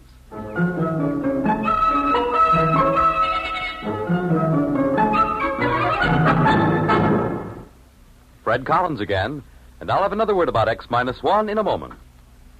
Have you caught one? A bad cold, nose all stuffed up, feeling achy, miserable? Then hear this. More people have taken more bromoquinine for more complete relief than with any other tablet ever sold for colds. You could use aspirin, cough syrups, or nose drops all day long and not get bromoquinine's relief. Because bromoquinine does more. Works to relieve stopped-up nose, body aches, fever, irregularity, that blue feeling a cold brings, and the headache, too. Yes, more relief, even for virus colds. And the reason? Bromoquinine is the only cold tablet sold with wonder-working quinine combined with 5 other medicines and health-fortified with vitamin C. That's why bromoquinine cold tablets give you more complete relief. Remember, every second someone takes it for the miseries of a cold. Millions more take bromoquinine. get the tablets that have relieved more cold discomforts than any other. Get bromoquinine brand cold tablets. You have just heard X-1 presented by the National Broadcasting Company in cooperation with Galaxy Science Fiction Magazine, which this month features The Repairman by Harry Harrison. Being an interstellar troubleshooter wouldn't be so bad if only you could shoot the trouble. Galaxy Magazine on your newsstand today. X-1 has brought you Gray Flannel Armor, a story from the pages of Galaxy written by Finn O'Donovan and adapted for radio by William Welch. Featured in our cast were William Redfield as Thomas Hanley and Guy Repp as Joe Morris. Others in our cast were Abby Lewis, Pat Hosley, Hetty Galen, Freddie Chandler, and Helen Gerald. This is Fred Collins speaking. This broadcast concludes this series of X-1. We sincerely hope you enjoyed it. X-1 was directed by George Voutsas and is an NBC Radio Network production.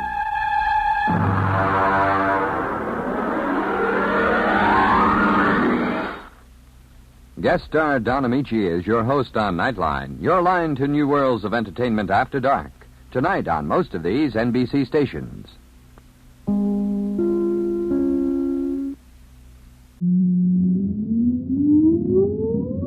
Countdown for blast off.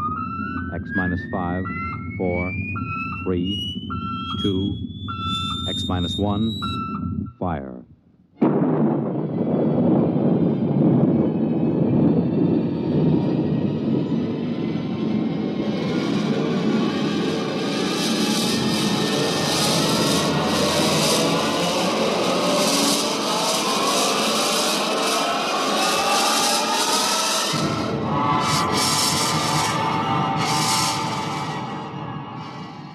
From the far horizons of the unknown come transcribed tales of new dimensions in time and space. These are stories of the future, adventures in which you'll live in 1,000,000, could be years, on 1,000 maybe worlds. The National Broadcasting Company, in cooperation with Galaxy Science Fiction Magazine, presents X-1.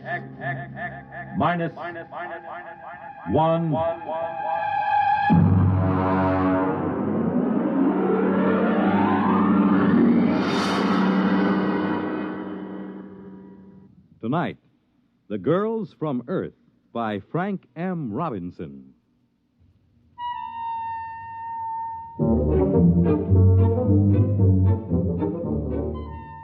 Mike McDonald is the name. Firm of Beagle and McDonald, Interplanetary Promotions, number 1 Park Avenue, New York. Drop in sometime. Brand new offices. Had them decorated by one of the biggest guys in the business. You know, it's hard to believe that only 6 months ago, me and Charlie Beagle, my associate, were stranded in a one-tank mining town on Mars. Let me tell you about it. Here comes the waiter. Play it cool. Yeah, but we got no dough. Play it cool, I said. Gentlemen? I'll have the sirloin. One sirloin. Earth or Martian? Well, what's the difference? Well, the Earth sirloin's from genuine steers, $24 a pound. The Martian sirloin's from the domestic sloofer, $2. Charlie, you ever tasted sloofer? We'll have the domestic. Very good. A beverage? Got any coffee? We ran out of coffee in 1997. Haven't been able to get any. Try the muggle juice. Muggle juice? It's a Martian vegetable. Has a pleasant narcotic effect. You better make it whiskey. Whiskey? That we got. Fine. My friend will have the same. Yes, sir. Mike, would you mind telling me how we're going to pay for this sloofer steak? Relax. I'm thinking. And even more important, how are we going to get out of this burg? Charlie, what we need is a mark. A mark? A sucker. And if I'm not mistaken, this little guy with the glasses coming in now is just what we're looking for. Pardon me, sir. My friend and I are just in from Earth, and we don't know much about the customs here. I wonder if you'd be good enough to let us buy you dinner and tell us something about the town. Why, that's very kind of you. You needn't buy me dinner, though. After all, you're the guests here. Well, that's very nice of you. Do join us. Thank you. My name is Henry Mortensen. I'm geologist for the Interplanetary Mining Company. Mike McDonald and my friend Charlie Beagle. How do you do? Oh, pleasure. You say you're just in from Earth? Yes, that's right. Charlie and I are interested in uranium. Just sort of snooping around to see if there's a decent investment up here. Oh, I see. You'll forgive me. It's not much of a town, really. No, I don't suppose it is. After all, you take 20,000 men and plunk them down in the desert like this, and you can't expect much. 20,000 men. No tomatoes? Sir? Tomatoes. Girls. Girls. Oh, I'd almost forgotten what the word meant. No, you see, the Colonization Board hasn't been very successful in persuading Earth women to migrate here. There are a few female Saturnians, the four-armed variety, but aside from that... Well, what do the boys do for relaxation? Well, being a geologist, I'm naturally interested in rock formations. For relaxation? A great many of the men indulge in gambling, and of course there are limp phrases every glib day. Glib day? We have a 9-day week here on Mars. Oh. Tell me, Mr. Mortensen. Henry. Tell me, Henry, don't the boys get lonesome for the sight of a woman? Well, it is a problem. The men sign up for 9-year hitches. Most of them have forgotten what a woman looks like. Mm-hmm. Do most of these men plan to stay here? I suppose if they had families, they might. The pay is good, and I suspect most of them had their reasons for leaving Earth. I see. Well, how about yourself? Suppose you found the right woman, which in this case would be just about any woman. Oh, I'm very particular. Oh, I mean any woman who met your rigid specifications. Would you stay? You mean get married? Yeah, that's the bit. Well, of course, it's out of the question. No woman has ever showed the slightest interest in me. Well, suppose one agreed to marry you in advance, and she met all your specifications. Well, I've always wanted a family. Yes, I suppose I'd marry. That's very admirable. Very, very admirable. Here's the waiter with our dinner. Sloofer steak, gentlemen. Good luck with it.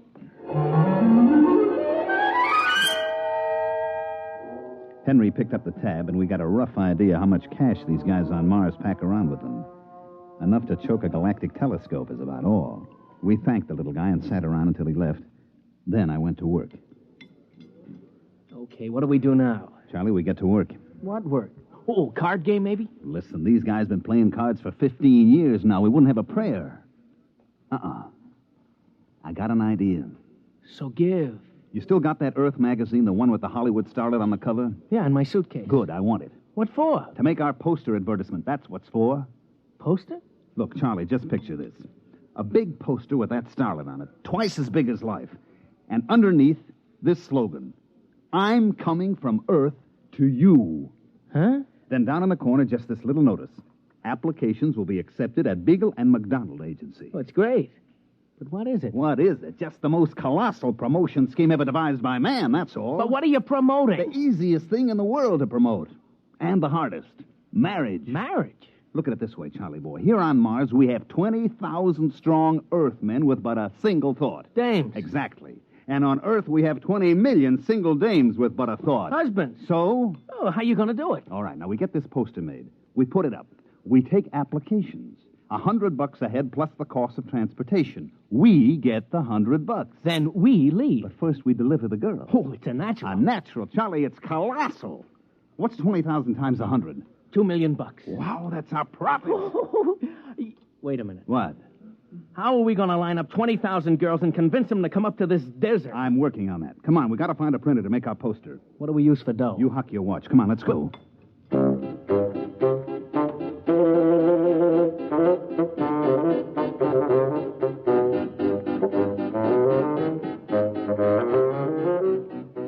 We got the poster made, and it is a beaut.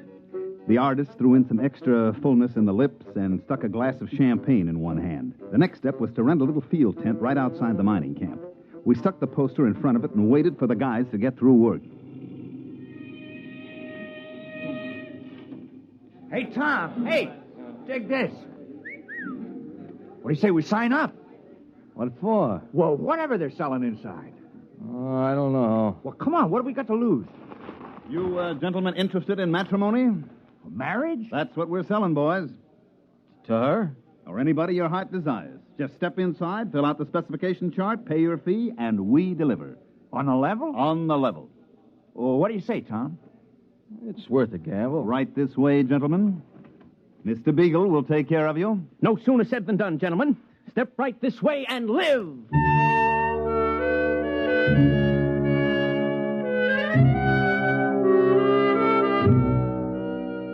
At the end of the first day, we had deposits amounting to about $15,000. By the third day, we had to beat them off with clubs. Everybody had a dream girl, and we were guaranteeing delivery. 40,000, 50,000, 60,000 bucks. Oh, Mike, what do you say we skip out on the first space freight? What are you, nuts? There's another million coming here, and my name isn't Mike McDonald. Oh, yeah, incidentally. Yeah. Have you figured out a way to deliver on this swindle? Naturally. You have? Of course. Oh. We just go down to Earth and put up a different poster. Guaranteed husbands. Every one of them an Adonis. What happens when they arrive? We get lynched? Look, while these ladies are en route to Mars, you and me are en route to Earth. Get it? Yeah.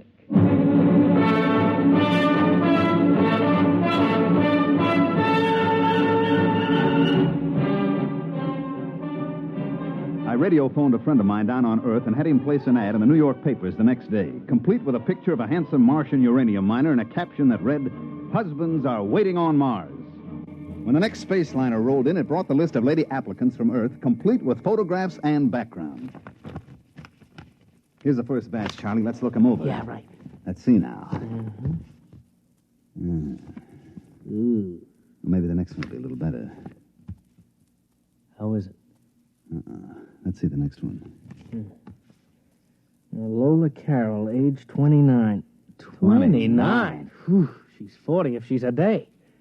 Occupation, homebody. Background in education, blank. Oh, note from Mitchell. Says she did 4 years at a reformatory for shoplifting, and she's currently on parole. Let's see this one. Wanda Baker, age 35, occupation gymnastic instructor, State College. Note says she was picked up for loitering and fined on 17 different occasions. Oh, brother. These ain't exactly the creme de la creme, these ladies. What'd you expect? It ain't what I expect, Mike. It's what the boys in the mining camp expect. $100 fee plus $2,500 for transportation. That ain't hay. Wait a minute. I got an idea. I'm waiting. First, we get rid of all these pictures, see? Then we print up a few thousand pictures of movie starlets, and we paste them on the applications. We make a few changes in the statistics, such as age and so on, and we're back in business. You know, Mike, I used to think you were about as crooked as a one-armed bandit, but I don't think it anymore. I know it.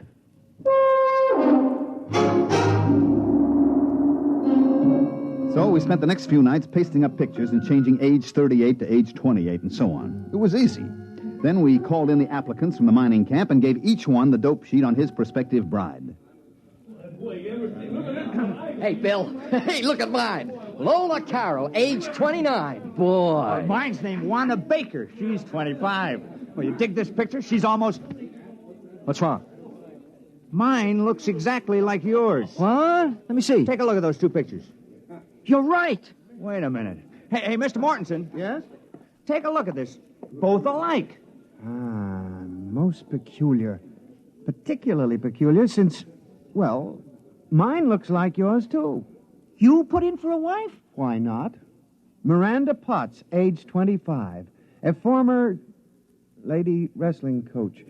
But the pictures puzzle me. I think maybe these guys are trying to pull a fast one. You may be right at that. Come, gentlemen, let's pay a visit to our benefactors, Mr. McDonald and Mr. Beagle. At the precise moment that Henry Mortensen and his two aggressive companions decided to drop in on myself and Charlie Beagle, we were in the process of tying our money into small bundles and placing it in suitcases, which also contained our clothes and tickets for the next rocket to Earth. It was very embarrassing. Oh, yes, gentlemen? We would like a word with you, Mr. McDonald. Well, Mr. Beagle and I are a little busy. I'm afraid it'll have to wait. Oh, what seems to be the problem? Just the three of us have the picture of the same girl clipped to our applications. Really? Well, let's have a look. Right here. Well, what do you know? Charlie, take a look. Huh? You imbecile, you didn't check for duplicates. Well, now I think maybe I have an explanation, boys. Go on. And none of you has been on Earth for some years now, is that right? That's true. Well, you know how styles take hold on Earth. One year every woman's curly and blonde. Next year it's straight and brunette. Well, the same thing has happened with cosmetics, makeup, and so on. Now, gentlemen, when I was on Earth last month, every woman in New York was trying to look like a certain movie actress. It got so men couldn't tell their own wives apart. That isn't very convincing, Mr. McDonald. Look, boys, obviously there was some mix-up at the Earth Agency. They got the wrong pictures pasted up or something, but I'm sure it'll all straighten itself out. Now, if you don't mind, Mr. Beagle and I have to finish packing. We mind. You do? You do? Uh-huh. Tom, you take that money in those suitcases and lock them up over the company office. Now, boys, just a minute. That's stealing, boys. It's considered dishonest. We ain't stealing. We're just keeping the stuff in escrow, you might say. Till when? Till the rocket ships get here with the girls. If these dames are as gorgeous as you tell us they are, you'll get every penny of your dough. Suppose they ain't quite gorgeous. And you and your friend here are going to suddenly find yourselves unable to carry on as living humans. You fetch my meaning? I fetch.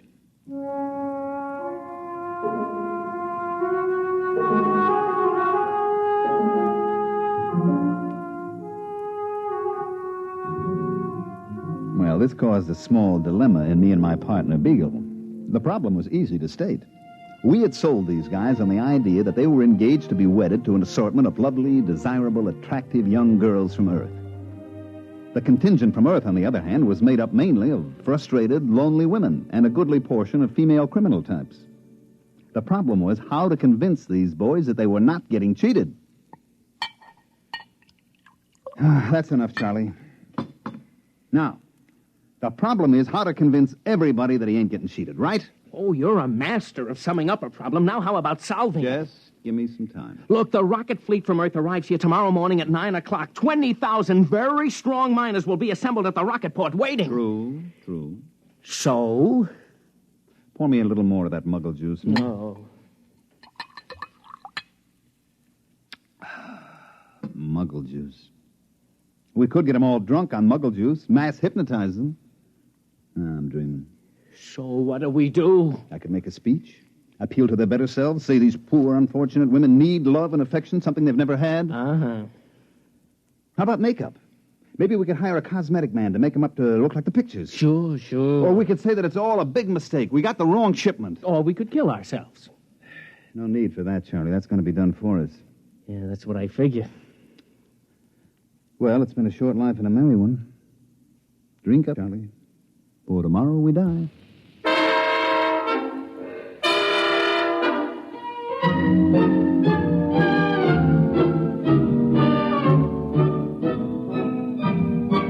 The next morning, the miners came in from all parts of the desert to assemble at the spaceport.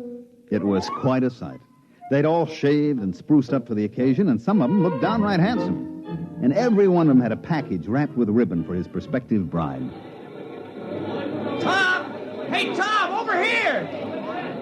Hi. Some excitement, huh? I'm sweating like a schoolboy on his first date. Why, see, you got a present, too. Yeah, they were selling some of that cologne water. Hanley's number 4. Well, I got the same thing. Boy, this whole planet is going to smell like Hanley's number 4. Is my tie on straight? It's been 8 years since I tied a tie. That's pretty good. Boy, everybody is nervous as a cat. You know, I took a look at myself in the mirror this morning. It was quite an experience. I just stood there looking. And then I said to myself, Bill, you're a slob. You couldn't get a girl on Earth. And if you're lucky, maybe the one who's coming today won't go back on the first ship. I was thinking the same thing. You suppose they'll be as glamorous as those 2 crooks told us? You know what? I hope not. I just wouldn't feel right bringing a real cultured, glamorous creature to that tar paper shack over near mine number 6. I was thinking the same thing. Hey, there's Mortensen. Boy, he looks like he's going to the radiation chamber. Good morning, gentlemen. Hi. Well, it shouldn't be long now. We ought to sight the first ship any minute. The fellow down at number 3 mine was trying to get out of it. He was so sure his girl'd be disappointed. Well, maybe they won't expect so much. Oh, here it comes! Here it comes! Attention, all men waiting to receive wives. The Earth-Mars convoy, Operation Big Date, is approaching the landing area. Please stand behind the fire screen until the ships are all landed. And good luck.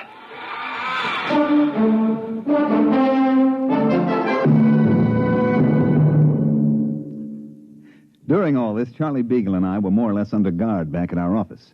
I say more or less because there were 6 miners with loaded guns sitting practically on top of us. In the distance, we could hear the rockets come blasting in for a landing. And then everything got very quiet. And we knew the girls were coming off the ships. What do you suppose is happening? Well, it's pretty quiet, Charlie. I guess the girls are coming off. Yeah, I don't hear no sounds of rejoicing. Now, just take it easy. You suppose they'll hang us or shoot us? Now, relax. Relax, he says, but... Oh, here comes a Jeep with Uncle Henry in it. Is he alone? Uh-huh. Well, so long, Charlie. Gentlemen? Now, look, Mr. Mortensen, this can all be explained. There was an error and the wrong girls got shot. Don't try to explain it, McDonald. But you can't just kill us without even a trial. I mean, it isn't just. Who said anything about killing you? We're throwing a banquet tonight, and we want you and Mr. Beagle as guests of honor. As what? Guests of honor. You mean the girls were okay? Okay, they're lovely. The nicest thing about them, of course, is that they don't expect much. They seem to accept us with all our faults and all the shabbiness and ugliness of the life on Mars. There isn't a one of them who turned up her nose at the place. They seem thankful just to be here. And the guys, they all feel okay about it? Okay, they're like a bunch of kids. There isn't a one of them who wasn't scared breathless that he'd have some sophisticated glamour girl on his hands. No, sir. These are down-to-earth women who had it tough on Earth, and they figure to find some happiness here if it's humanly possible. Yeah, but how did the boys like the way they shape up? Charlie. I mean, there might be some that seemed a little older than the applications. You know how clerical errors can be made. Well, gentlemen, when you've been living on Mars for 15 years without having seen even a single Earth woman, you kind of lose the standards that Hollywood sets for us. As far as I and the other men are concerned, they're gorgeous.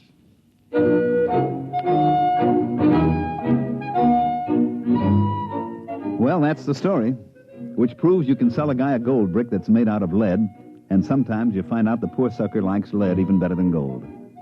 Charlie Beagle and myself made a small fortune on the deal, like I said before. I made a trip back to Mars last month just to satisfy my curiosity, and you know what? I never saw a happier bunch of people in all my life. Hey, by the way, Henry Mortensen and the lady wrestler are having a kid. They're going to call it Mike if it's a boy, and Michelle if it's a girl.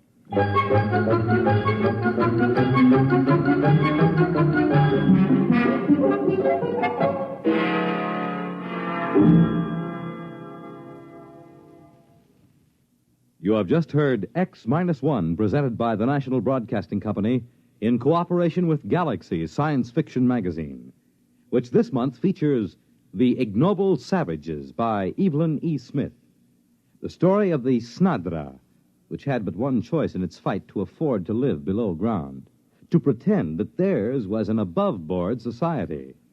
Galaxy Magazine, on your newsstand today.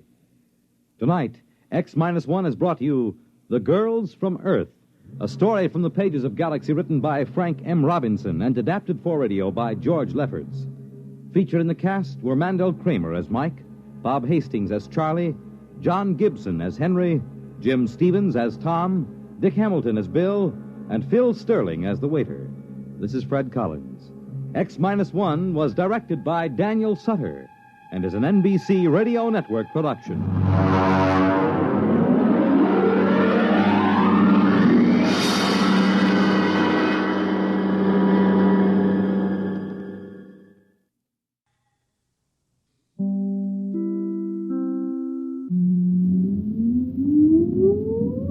Countdown for blast off. X-5, 4, 3, 2, X-1, fire.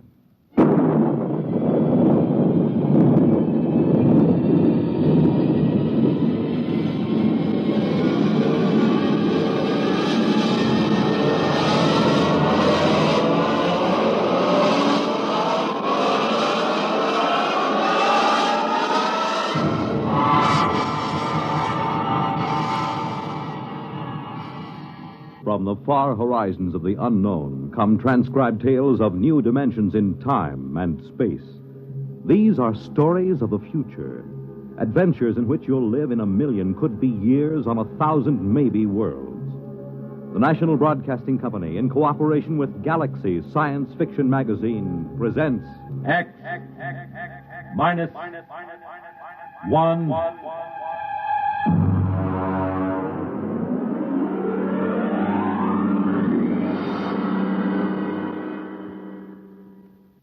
Tonight, the time is 1965. The place, a golf course. The story, open warfare.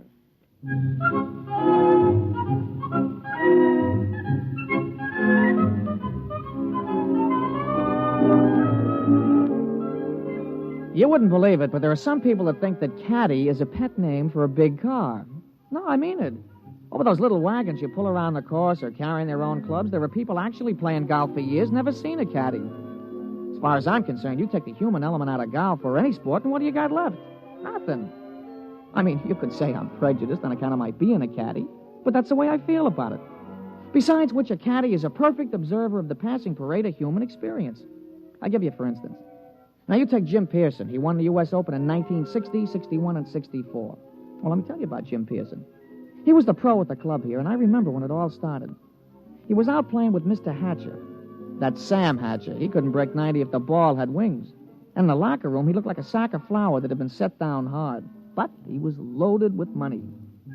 Anyway, they were waiting for a foursome of dames who shouldn't have been wearing slacks. When Hatcher turned to Jim, and with a real sweet smile, he lowered the boom.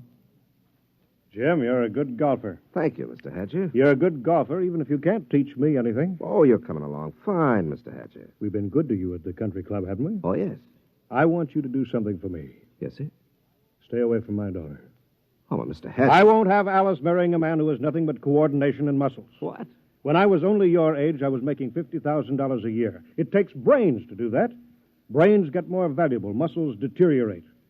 There's nothing muscles can do that a machine can't do better. You don't think I could make $50,000? I know you can't. You haven't got the guts. Now, listen, Mr. Hatcher. I'm just quoting history, Jim. Take the tournament in St. Louis. You blew up. And the Goodall and the Palm Beach. You could have won all those. But you blew. You chickened out. That's not exactly fair, Mr. Hatcher. But it's true. I can make $50,000. Yes, in your whole life. No, in 1 year. Oh, you can? Yes, sir. All right, Jim, you're a sportsman. I'll tell you what I'll do.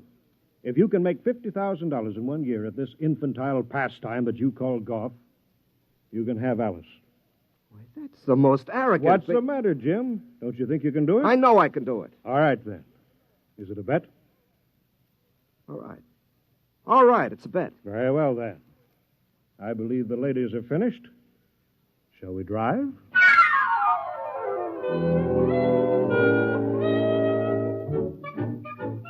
Naturally, old man Hatcher set a trap for him. And I guess it worked pretty good, too. Jim knew I heard the whole thing, so he used to talk it over with me. Hey, you've been doing real good this season, Mr. Pearson. Sure. Been away on the whole circuit. I haven't seen Alice more than one day at a time in the last 6 months. You, hear from Miss Hatcher? Oh, yes. Yes, I got a telegram right after I won the first tournament. It said, and I quote, "I won't be bought and sold. Signed, Alice." She found out about that bet, huh? Yeah, I'm sure her father made sure she did. Wouldn't it frost you? It did. It cost me $5,000 in tournament money, and then I just got mad. You know, the cold mad, the kind of mad that puts 20 yards on your drive? Yeah, I know what you mean. Sometimes when I get sore at the caddy master, I go out to the driving range. Bango! Every time you hit it, you got it right between his eyes. Yeah, that's the idea. Every time I slam a ball down the fairway, I feel as if I've just belted Hatcher right behind the ear. You, still figure you got a chance? Oh, I'm going to get that $50,000 this year, all right. I'm going to win the U.S. Open, and that's worth $25,000 in cash plus vaudeville appearances or Ed Sullivan's television show or something. And I'm going to take the money and I'm going to lay it in front of Alice and I'm going to say, I wasn't buying you. I was buying the right to tell you I love you. Ah, gee, that's pretty. All right, never mind. Give me a number 7 iron.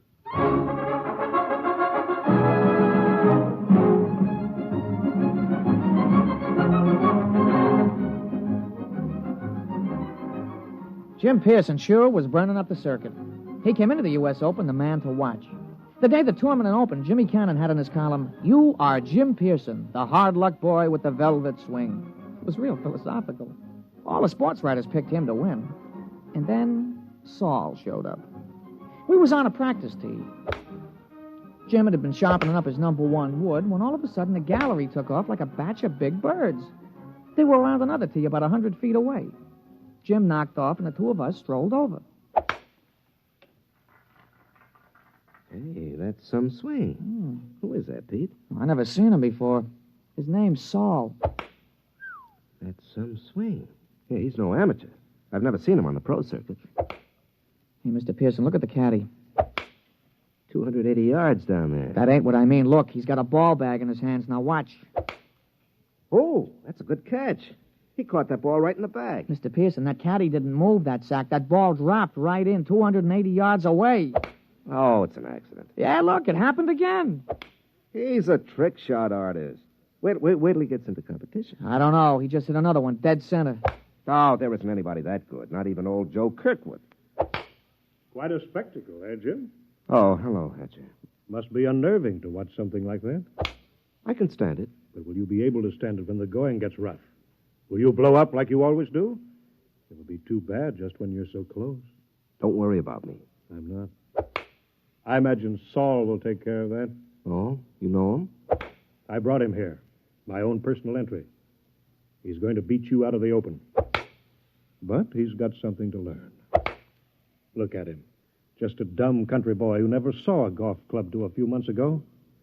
I think he might teach you something, Jim.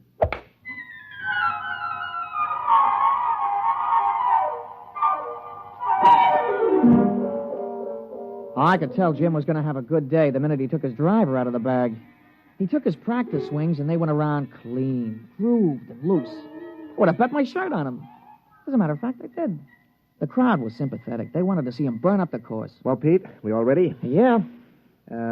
What's this? New kind of golf ball? Oh, yeah, a young fella from the A.B. Wells Sporting Goods Company. He slipped me a fin to talk you into using these balls. Well, I don't know. They any good? Yeah, I figured. They guaranteed they had 20 yards to every drive. I sure could use 20 yards. Well, he's going to come around to see you later. He wanted to sign you up for testimonials and advertising and things. You know, the golf ball used by Jim Pearson when he won the U.S. Open, that kind of thing. There's a lot of dough in it. Well, we'll give it a try. Let's tee up.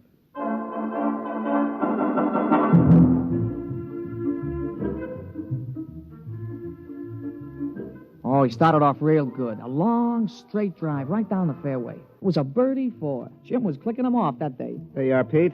34 and a 32 for 66 on the 18. 6 birdies, 12 pars. Yeah, 3 more rounds like that should win easy. Hey, how were the new golf balls? Huh? Oh, fine.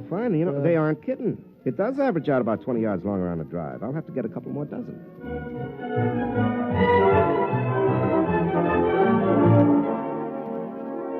We went around and watched Jim's score being posted on the big board.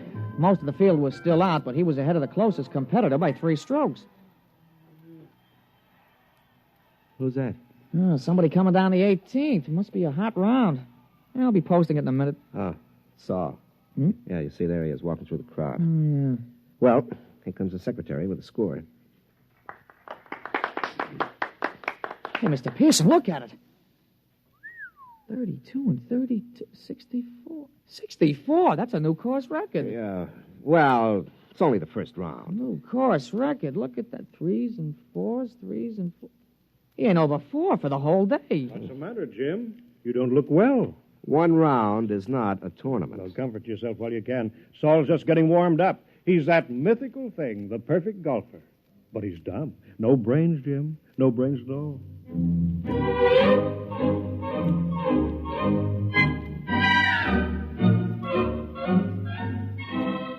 Naturally, in the sports broadcasts and the newspapers, Jim could have been playing on a miniature golf course at Asbury Park, New Jersey. The big news was Saul. They all called him Silent Saul. The odds the boys in the shower room played around with on Pearson took a dive, and you couldn't get even money for Saul. The next morning, Jim's gallery was pretty small. When he stepped up to the ball, there was a smattering of applause like a matinee just before they closed the show. But his drive was as straight as the day before and longer by about 20 yards on the average. Hey, that's a nice putt, Mr. Pearson. Yeah. Who's that? That's Saul, I'm afraid. He's coming around behind you. Well, he's going to have a big fight.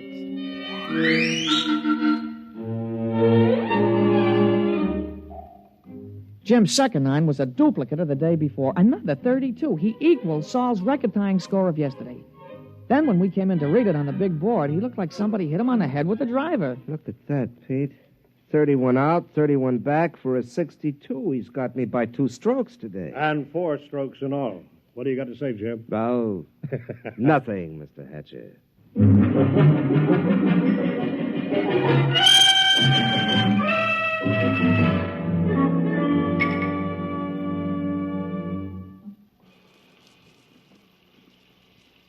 Throw me the soap, will you, Pete? Yeah, sure, Mr. Pearson. Yeah.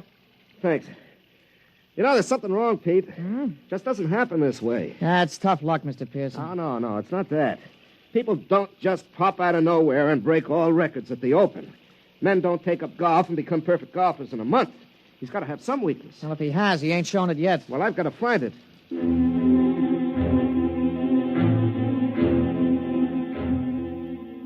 Jim was out the next morning, and he came in with a classy 32. On the back nine, he slipped a stroke to 33. He was still 4 down.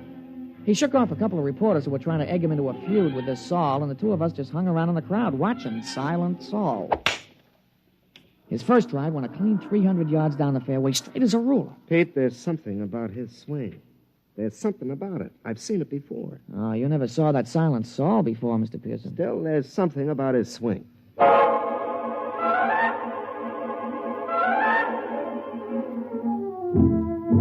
On a follow-up shot, Saul had about 240 to go. He took a club from his bag and took a few wiggling gestures, set his driver behind the ball, and swung. Pete? Did you see that swing? Those wiggles? Yeah, well, a lot of guys do that. Yeah, but it's unnecessary. I mean, you don't have to make those wiggles before you address the ball. Yeah, sure, and you don't have to spit 3 times every time you got a tough putt, but you do. But there's still something strange about him. Everything about him is perfection, except those wiggles. And he doesn't talk. Look at him putting. Just look at him. Mm-hmm. That could be Todd Winters, couldn't it? Yeah, he does look something like Winters. Yeah, when he putts. But that iron shot, who wiggles like that? Who does those wiggles? George Potter. Yeah, I guess he does. Yeah, and the approach shot, Pete. That's Gordon Brown. Nobody else bends the knee that way. He really gave it a lot of study, huh? And the drive. That grooved swing on the drive. Pete, come on. I've watched enough.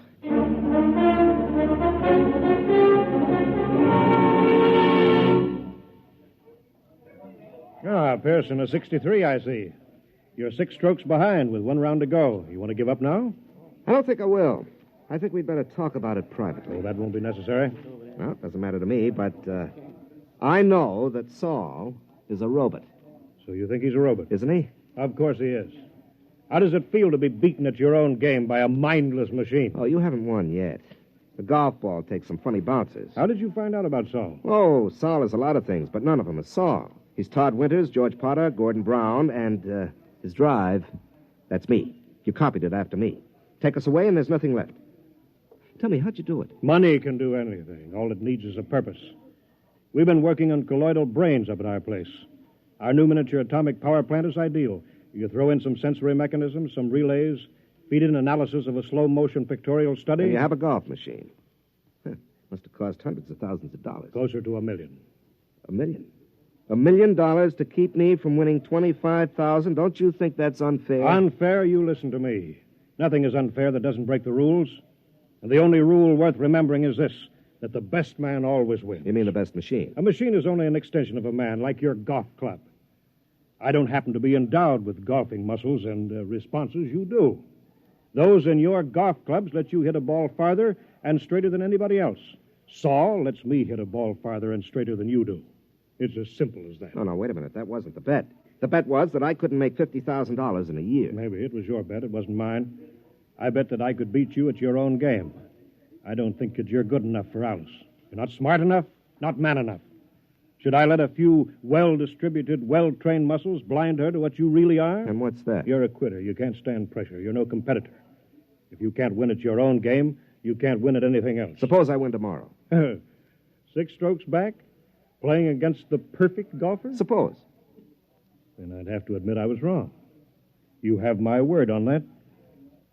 And you could also have Alice, if she wants you.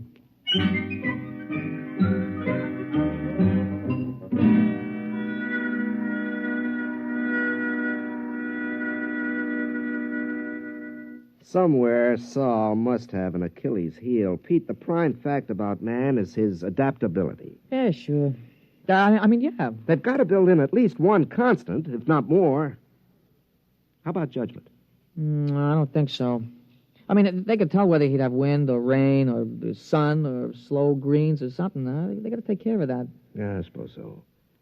Hey, maybe you could jimmy him. You know, drop sugar in his gas tank or something, smash him up. Oh, no. That isn't fair. Saul is fair. Well, I mean, Mr. Hatcher, he's playing fair according to his lights. He could have had me crippled or poisoned or something, but he didn't. Well, I'll just have to beat him on our own ground, on the golf course. Oh, I don't know, Mr. Pearson. You'll have to shoot in the 50s. Well, a golf ball takes some funny bounces. Yeah, it sure does. Wait a minute, there is a constant. Listen, Pete, you know Saul's caddy? Yeah, I know him. An illiterate type of guy, yeah. Could he use $10 or maybe 20 or 50? He's a caddy, isn't he? All right. Pete, I want you to talk to him. You'll do better than I can.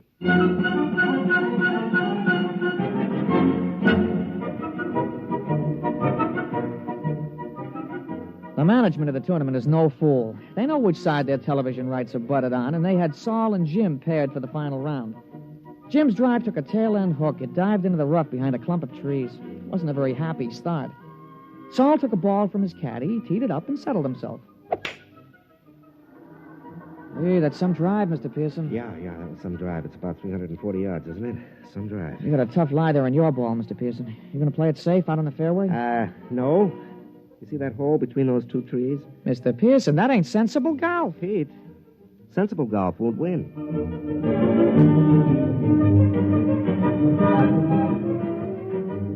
Well, he made it. The ball went through the opening and rolled to a stop just in front of the green. Saul's easy 4-iron shot was dead on the pin all the way. But it hit the back edge of the green and hopped into the rough. Jim took an easy putt for a birdie, and Saul's recovery was long, and 2 putts gave him a par. Well, that's one of the strokes I need. And that's the way it went. Jim's game sparkled, and Saul's game kept finding trouble. For the first 9, Jim came in with a scorching 30, while Saul came in with a 33. Kept on like that. Saul kept overshooting the green. They came into the 18th hole with Saul still 2 strokes up. Now, look, don't you worry, Mr. Pearson. You're going to tie him for sure. Oh, that's no good, Pete. By tomorrow, his game will be on again perfectly. Jim's drive sliced behind a fringe of trees. He had to shoot blind. He made it on the green, about 25 feet from the cup. Okay, Pete. This is it. Saul's in for a 5. Don't you worry, Mr. Pearson. Don't you worry. Okay, I won't. He lined it up. He studied the green. He noted the slope and the lay of the grass. And then he stroked the ball. We did it, Mr. Pearson. We did it. You're the new U.S. Open champion.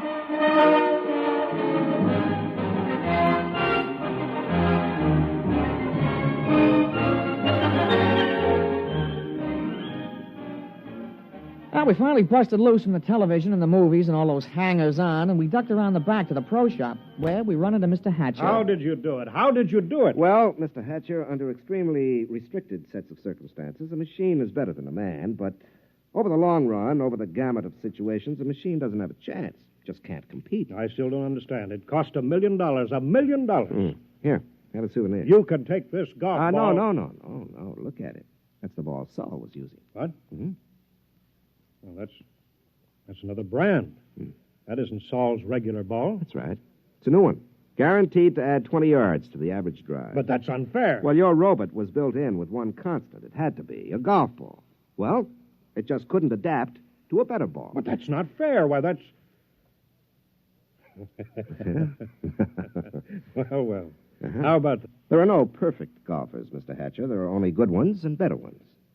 But, I've been thinking about this robot of yours, and I'll be around in a few days to talk to you at your office. Huh? About what? Well, I'm sure you don't want to support your son-in-law for the rest of his life. And I have $50,000 to invest in business making robots. Useful robots. And leave golf to the men. They're better competitors. Now, if you'll excuse me, Mr. Hatcher, I've got a telephone call to make to your daughter.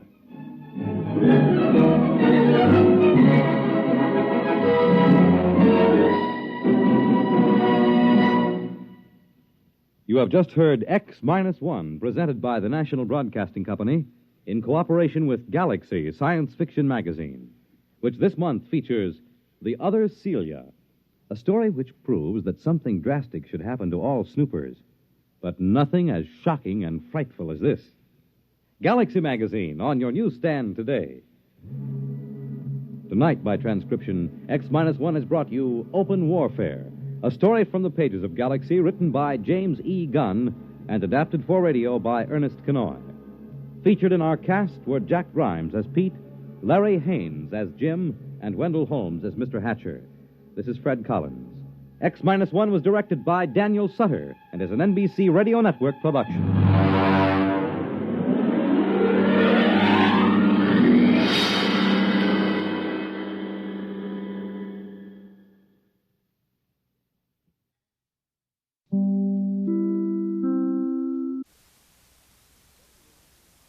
WRVR presents X-1. This is an experimental program on WRVR, and we'd like to hear your comments. Please drop us a note to X-1, WRVR, New York, New York, 10027.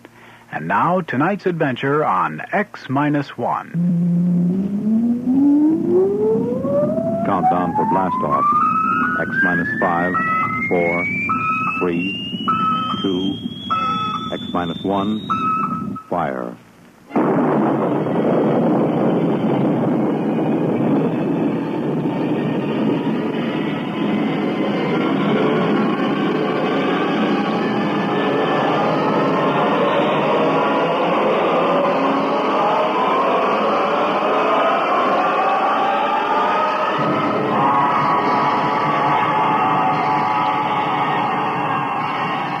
From the far horizons of the unknown come transcribed tales of new dimensions in time and space.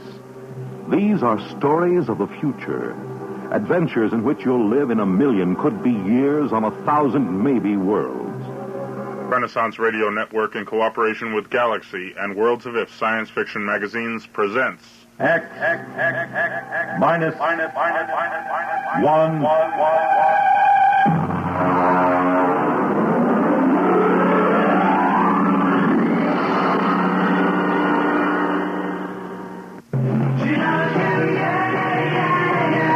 I'm Roy Fox. As a broadcaster, I've seen fads come and go, but few have stayed with us. One of those few is the Beatles. The Beatles created a whole new world of music, fashion, and ideas, and though they're no longer together, radio stations around the world still play their music. Now RRP has gathered 60 of their finest songs onto 4 LP records, cassettes, and 8-track tapes for only $13.98. You get such Beatle greats as I Want to Hold Your Hand, Hard Day's Night, Bangladesh, Hey Jude, Michelle, Help, The Ballad of John and Yoko, Sgt. Pepper, and I Love Her, Yellow Submarine, and 50 other great hits. You get your choice of stereo records, 8-tracks, or cassettes for only $13.98. This is an album that you'll want to keep, and it will surely grow more and more valuable in years to come. Here's your announcer to tell you how to order. Send $13.98 to Beatles, Box 377, Seymour, Connecticut. That's Beatles, Box 377, Seymour, Connecticut. Specify cartridges, cassettes, or records. Money back guaranteed by Electro Sound Dupe Incorporated.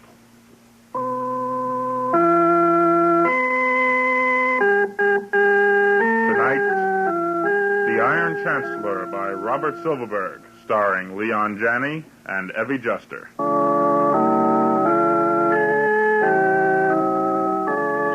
Like many other modern families, the four of us could all stand to shed quite a few pounds. So when I saw in Miracle Mile Robot Shop a 40% discount on the 2061 robot model with adjustable caloric intake monitors, I figured it merited an inquiry. I thought first of my bank balance, then of Ethel's figure.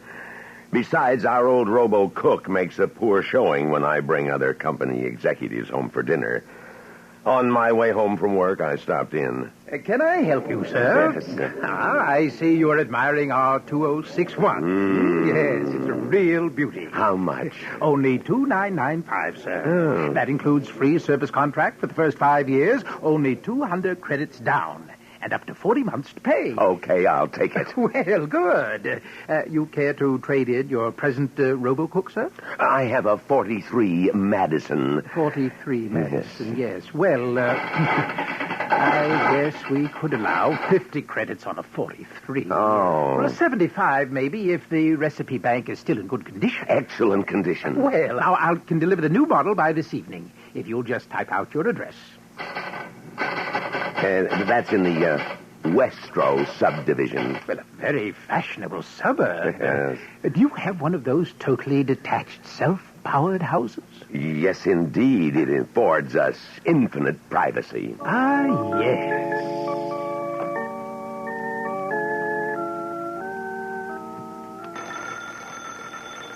I'll get it.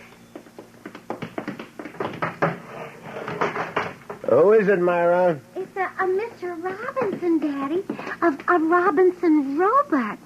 And he's got a bulky package to deliver. It's A surprise, my dear. What in the world is... Myra, show him in, please. Oh, all right. There we are. Got him all wrapped. All 7 feet of it, Mr. Carmichael. Lots of delicate circuitry in that job. You ought to be very proud of him. Joey, help Mr. Robinson unpack the new robo-cook. No. That's okay. I can manage it. And it's not a robo-cook, by the way. It's called a robo-servitor. Sam, it must be a fortune. It's very reasonable, Ethel. Now, don't worry so much. There. This is the instruction manual. Now, don't fret about the thickness of the booklet. It's just part of the trimmings. This robot's no trouble to handle. Now, here's the recipe bank. Biggest and best ever designed. And what about the special features? The reducing monitors, you mean? Yes. Well, they're right over here, see? You just program in the names of the members of the family and their present and desired weights. And the robo-servitor takes care of the rest. Computes caloric intake, adjusts menus, and everything else. I told you I was going to do something about our weight, Ethel. No more dieting. The robot does all the work. Oh, my. I don't think there'll be any trouble. But if there is, just give me a buzz. Right. I felt a momentary twinge of nostalgia when Robinson took our obsolete robo-cook. After all, it was with us 16 years. That night, the four of us spent the evening discovering things about our new robot. Joey prided himself on his knowledge of practical robotics, so I let him integrate our weights and desires. You wish this schedule to take effect immediately? Oh, well, tomorrow morning at breakfast. We might as well start right away. Good morning, one and all. Oh, good morning. Your toast and coffee, sir. Well, I like cream and sugar in my coffee. You must learn to drink your coffee without such things if you wish to lose weight. Oh, yes. Yes, of course. Well, this regimen is more Spartan than I anticipated. Joey, why don't you pour that glass of milk into the cereal? Won't it taste better that way? Sure it will, but Bismarck says I won't get another glass if I do, so I'm eating this way. Bismarck? It's the name of a famous 19th century German dictator. They called him the Iron Chancellor. Pretty good name for him, huh? No, it's silly. Well, it has a certain ring of truth, though. Here is your luncheon menu. You are the only member of this family group who will not be eating 3 meals a day under my personal supervision. Please adhere. And I did, even though I had to avoid my colleagues and eat at a robo-cafeteria so as not to be ribbed or questioned. Needless to say, I wasn't full. Dinner loomed in my mind. My hands shook. When I arrived home that night, I handed the robo-servitor my hat and cloak and, as always, reached out for my cocktail. Yes, sir. How may I assist you? Well, are we, out of gin? No, sir. How come no drink, then? Because, sir, a martini's caloric content is inordinately high. But gin is rated at 100 calories per ounce, and Okay, enough. It is almost dinner time, sir. Did you have a good day, sir? No, I'm hungry. The first days of diet are the most difficult. Excuse me now while I prepare the meal. The name Bismarck was beginning to fit him more and more. After dinner, if you can call it that, Bismarck was in the basement. He gave us a chance to speak privately. Lord, Sam, I don't object to losing weight, but we're being tyrannized in our own home. Mom's right. It doesn't seem right for that thing to feed us whatever it pleases. I'm not happy about it either, but we have to give it a try. We can always make readjustments in the programming if it turns out to be necessary. I had 3 meals in the house, and I'm starved. Me too. Bismarck's downstairs. I'm going to get a slice of lemon pie while the coast is clear. No. No? There is no sense in my spending 3,000 credits on a dietary robot if you're going to cheat, Joey. I forbid you to have any pie. But, Dad, I'm hungry. I'm a growing boy. Now, don't give me that line. Sam, we can't starve Joey. If he wants pie, let him have it. Oh, you're carrying this reducing fetish too far. Well, all right. I guess a bit of pie won't wreck the plan. In fact, I suppose I'll have some myself. Joey, begging your pardon. It would be most unfortunate if you were to have pie now, Mr. Carmichael. My calculations are very precise. Let's forget the lemon pie, Joey. Bismarck, yes, Bismarck, had in the next few days usurped Ethel's job of marketing. So now the cupboards were stocked with measure amounts of wheat germ, irrigated salmon, and other unfamiliar foods. The kids were brooding, so... Yes, Mr. Carmichael? Bismarck, go down to the basement until I summon you. I must advise you, sir, that I will detect indulgence in any forbidden foods during my absence and adjust for it in the next meal. Joey, get the instruction manual. What are you going to do, Sam? I'm going to take a can opener to that creature and adjust his programming. Oh. Joey, have you found the instructions on how to reprogram? Page 167. I'll get the toolkit, Dad. Right. I'll buzz Bismarck.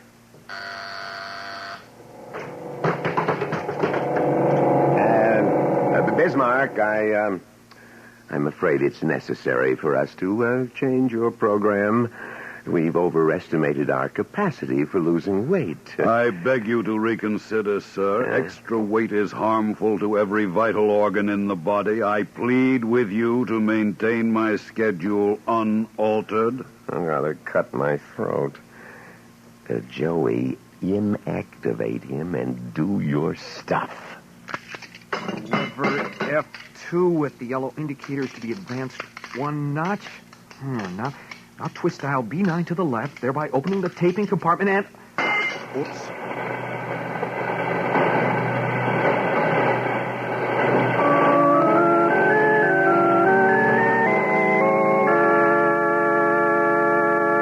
We will back with the second half of The Iron Chancellor after this message of importance. Hello,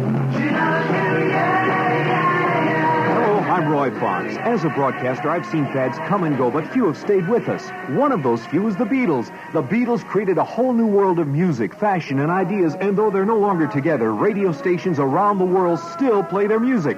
Now RRP has gathered 60 of their finest songs onto 4 LP records, cassettes, and 8-track tapes for only $13.98.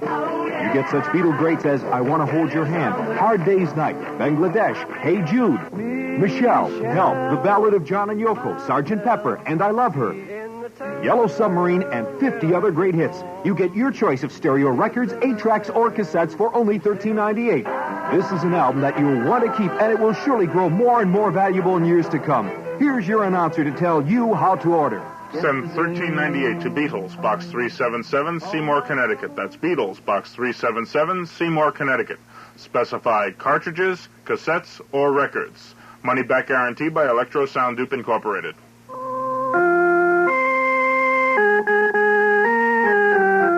And now we return to X-1 and The Iron Chancellor by Robert Silverberg.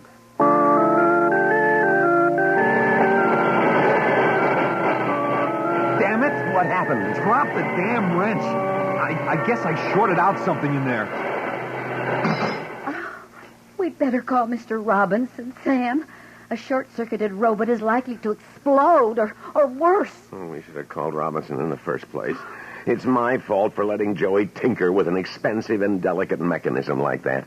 Myra, get me the card Mr. Robinson left. Gee, Dad, this is the first time I've ever had anything go wrong. Here, Daddy. Thank you, Myra. I hope we can reach him at this hour. If we can... I'll take that card. Here, There will be no further meddling with my program tape. Sam, Quiet, what are we going to... Ethel. Now, Bismarck, I order you to shut yourself off at once. My apologies, sir. I cannot serve you if I am shut off. I don't want you to serve me. You're out of order. I want you to remain still until I can phone the repairman and get him to service you. Oh, you destroyed Robinson's card. You are violating the first law. According to the first law, further alterations of my circuits would be detrimental to the Carmichael family. I cannot permit you to summon the repairman. Don't get him angry, Dad. I'll call the police. I'll be back. You will remain within this house. I have now reversed the polarity of the house privacy field. Since you are obviously not to be trusted to keep the diet I prescribe, I cannot allow you to leave the premises. You will remain within and continue to obey my beneficial advice. Breakfast will be served at the usual time. Good night.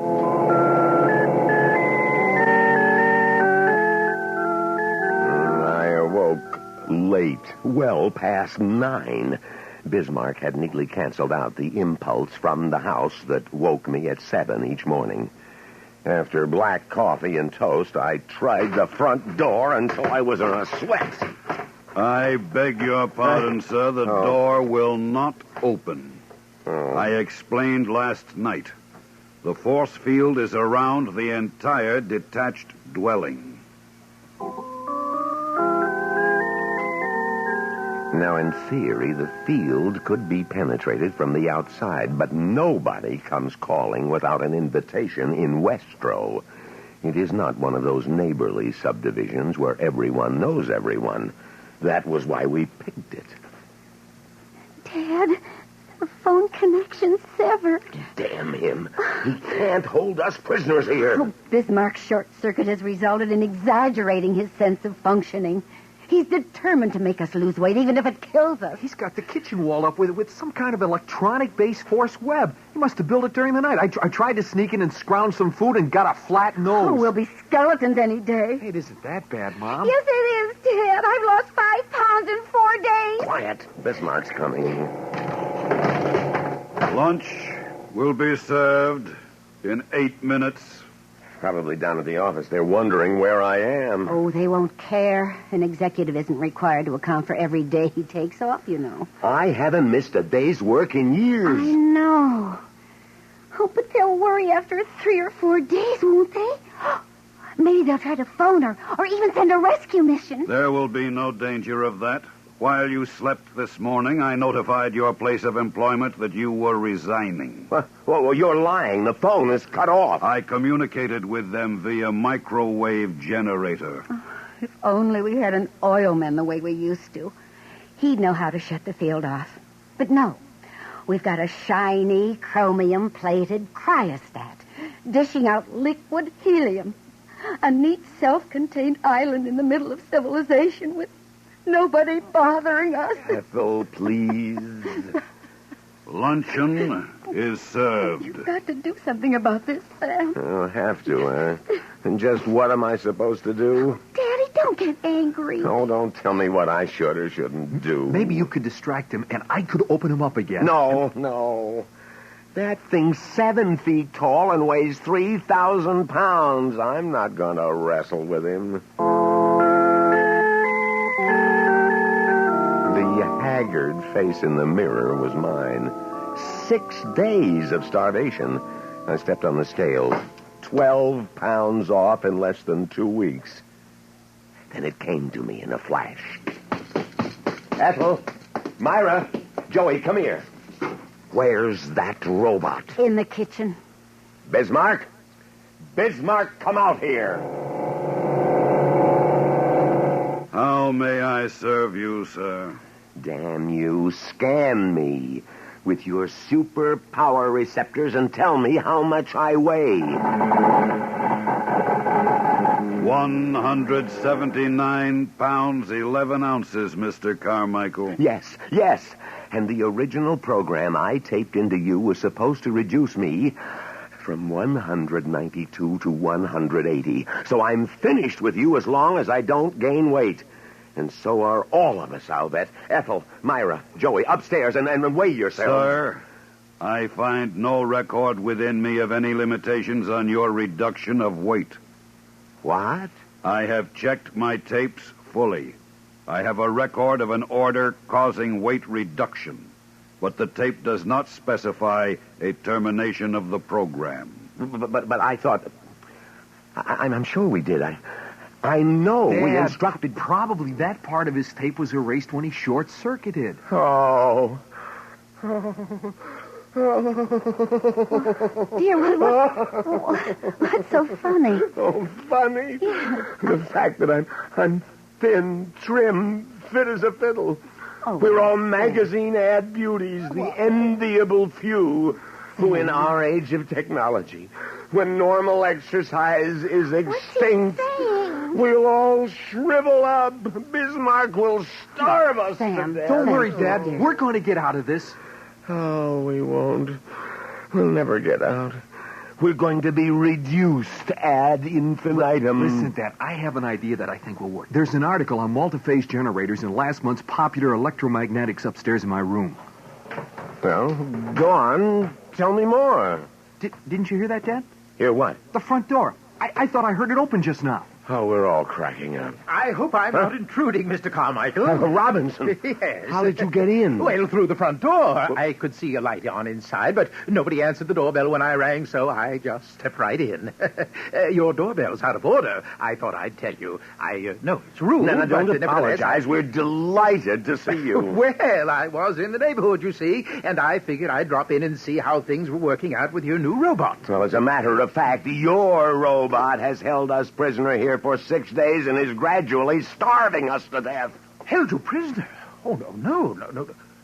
Well, I thought you all looked a bit peaked, but, oh, dear. Now there'll be an investigation and all kinds of trouble. I think I short-circuited him. I see. Well, at least I can end your imprisonment. Now, let me see. I have a force field damper in my toolbox.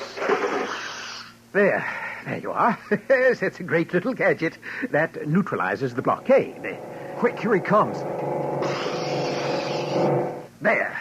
That should immobilize him. Oh. Now, let's have a look in that chassis.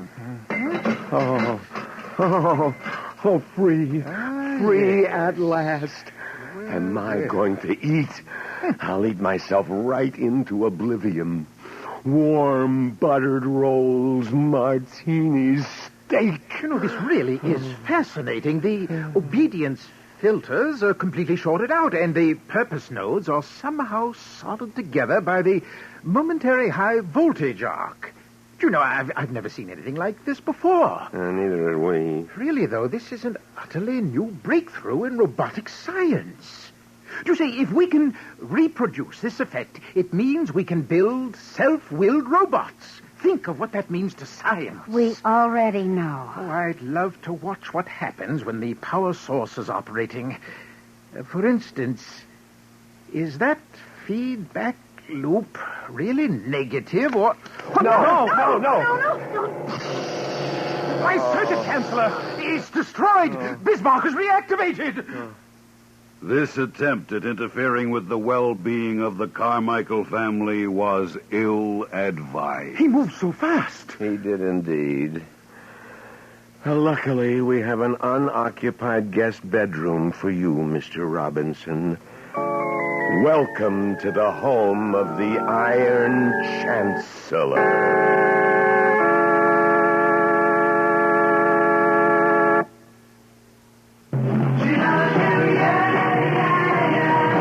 Roy Fox. As a broadcaster, I've seen fads come and go, but few have stayed with us. One of those few is the Beatles. The Beatles created a whole new world of music, fashion, and ideas, and though they're no longer together, radio stations around the world still play their music. Now RRP has gathered 60 of their finest songs onto 4 LP records, cassettes, and 8-track tapes for only $13.98. You get such Beatle greats as I Want to Hold Your Hand, Hard Day's Night, Bangladesh, Hey Jude, Michelle, Help, The Ballad of John and Yoko, Sgt. Pepper, and I Love Her, Yellow Submarine, and 50 other great hits. You get your choice of stereo records, 8-tracks, or cassettes for only $13.98. This is an album that you'll want to keep, and it will surely grow more and more valuable in years to come. Here's your announcer to tell you how to order. Send $13.98 to Beatles, Box 377, Seymour, Connecticut. That's Beatles, Box 377, Seymour, Connecticut. Specify cartridges, cassettes, or records. Money back guarantee by Electro Sound Dupe Incorporated. You have just heard the X-1 presentation of Robert Silverberg's Iron Chancellor, a story from the pages of Galaxy magazine. Galaxy, science fiction magazine, whose January 1973 issue features an article by astronomer Robert S. Richardson that delves into the existence of the Star of Bethlehem. Also, don't forget Galaxy's sister magazine, Worlds of If, which in its February issue will present Construction Shack by Clifford D. Simak. It was the day of the creation, just another one of those days where everything goes wrong. Galaxy and Worlds of If on your newsstands today. You have just heard The Iron Chancellor, a story from the pages of Galaxy written by Robert Silverberg and adapted for radio by Donna Fonfa. Featured in our cast were Leon Janney, Evie Juster, Jackson Beck, Donald Buca, and Roy Fox. If you enjoyed tonight's broadcast, please write to X-1, Box 377, Seymour, Connecticut. X-1 was directed by Irish Princeton and produced by Sal Trapani, and is a Renaissance radio production.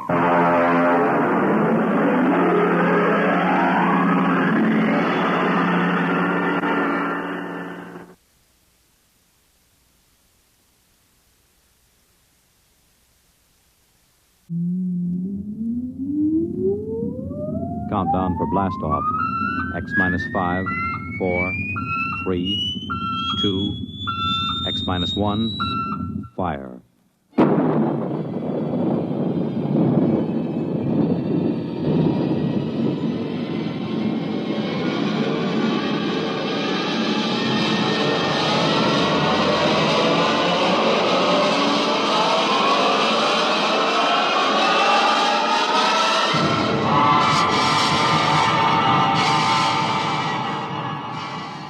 From the far horizons of the unknown come tales of new dimensions in time and space. These are stories of the future, adventures in which you'll live in a million, could be years, on 1,000 maybe worlds. The National Broadcasting Company, in cooperation with Galaxy Science Fiction Magazine, presents X-1.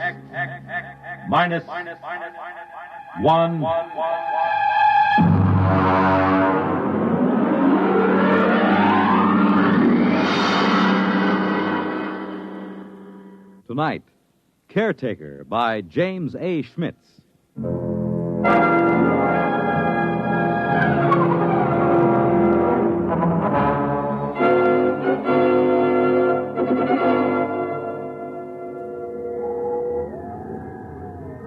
Lowndes? Yes, Mr. Harris. Astrogation reports planetary orbit secure. What vector, Mr. Harris? Approximately 1,000 miles above subject planet 3785. Well, we'll have to give it a name soon, Harris. Yes, sir.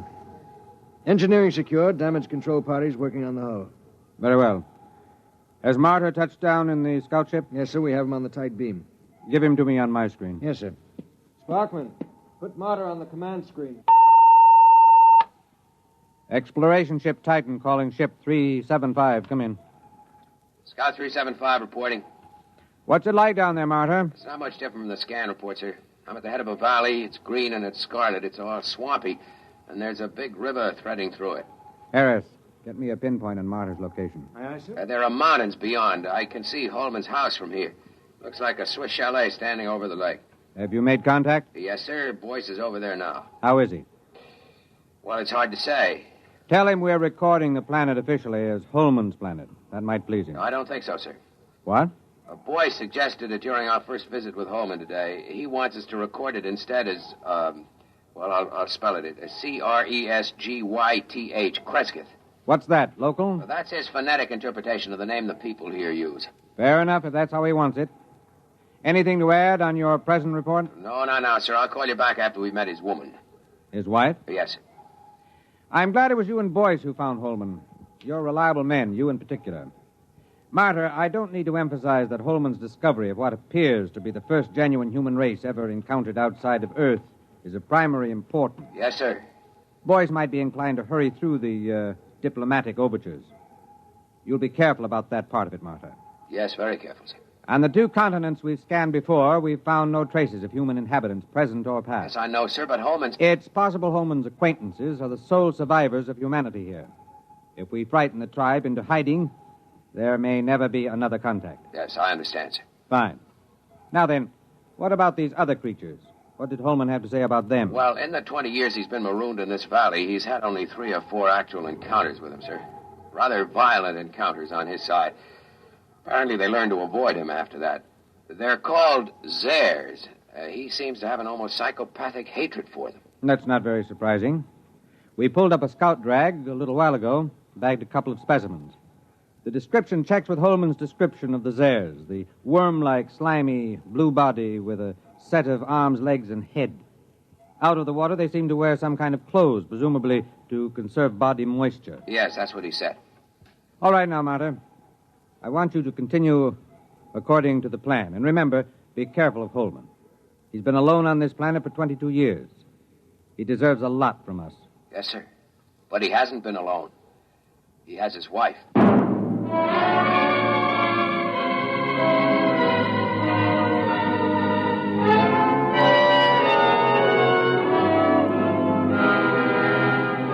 Boyce?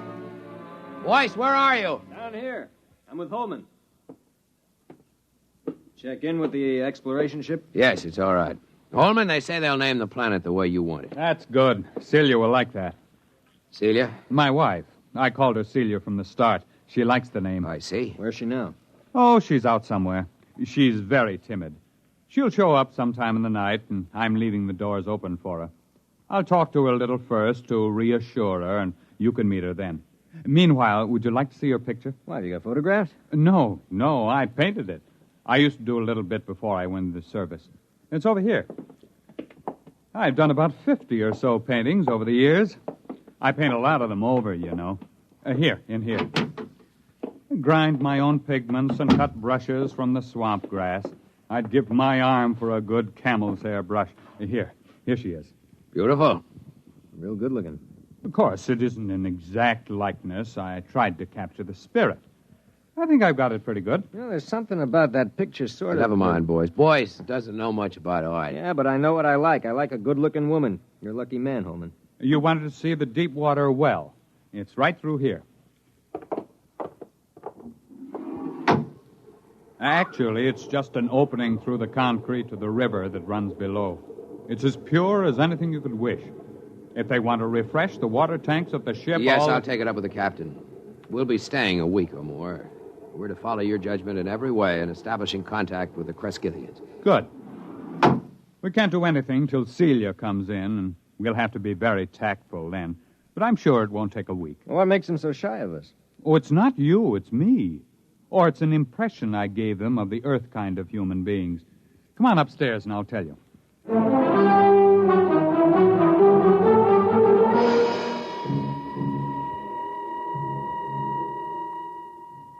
Cigar? It's a local swamp grass. Is it safe? Well, I've been smoking them for years. You were telling us about the native humans. Well, I've never asked Celia much about her people.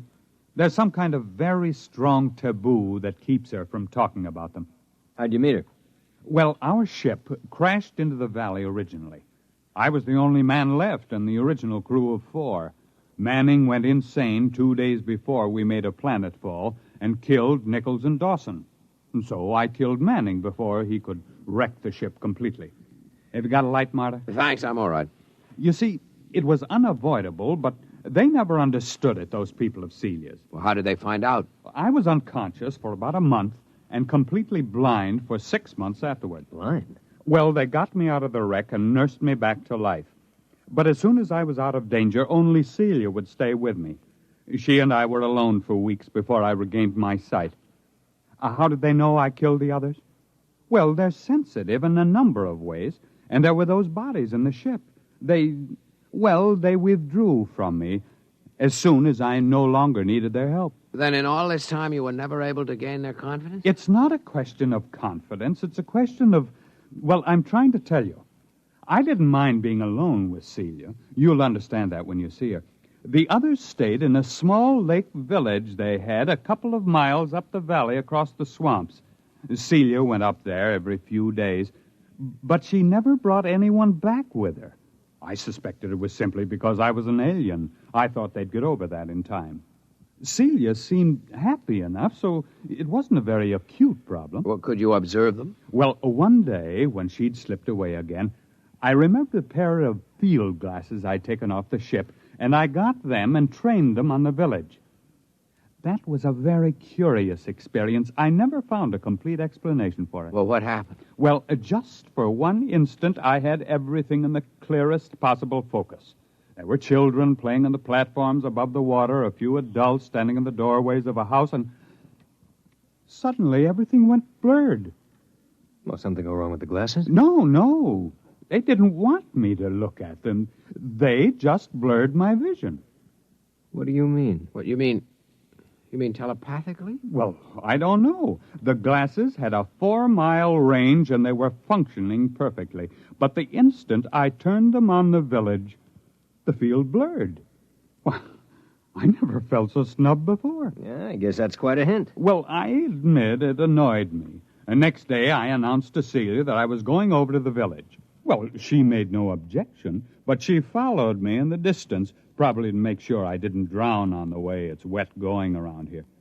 At last, I came over a rise and found myself 100 yards from the village on the land side, and then I realized they'd left it. I walked around it a while and found cooking fires still glowing, but nobody had waited to receive me. So I went home insulted and very sulky. I wouldn't even talk to Celia until the next morning. Well, did you see anybody there? Nobody. Well, I settled down and built a house for the two of us, and that took up all my time for several months. I couldn't ignore them. There was something so curiously happy and peaceful about them, even though they gave me the cold shoulder. From the one look I had of them, it showed me that they were the most beautiful people I'd ever seen. Well, you've seen the picture. It doesn't do her justice. Boy, she must be something. One day, when Celia was gone, I made another trip to the village, and the same thing happened. Well, did you make any attempt to explore further? Oh, yes. I got the little lifeboat flyer repaired enough to get it off the ground and set it down again. I had enough fuel for one 24-hour trip. I flew down the valley for almost 50 miles before I came across the first colony of the other ones, the Zares. Is that what the people here call them? No, Zare, that's the word for snake. I named them that. Did they live in caves? No, that's what fooled me. It was a village of houses just like the one here. I sat down on the lake and I saw them. They just stood there, very quietly watching me through the doors and windows. What made it worse somehow was that they wore clothes, but the clothes didn't cover enough. Those weaving, soft, blue, slimy bodies and those staring eyes. I backed down the ladder with my gun ready in case they rushed me, but they never moved. Did you find any more of them? There were about 8 more colonies of Zares further down the valley, but there was no trace of another tribe of humans. At the time, I didn't know just what to make of it.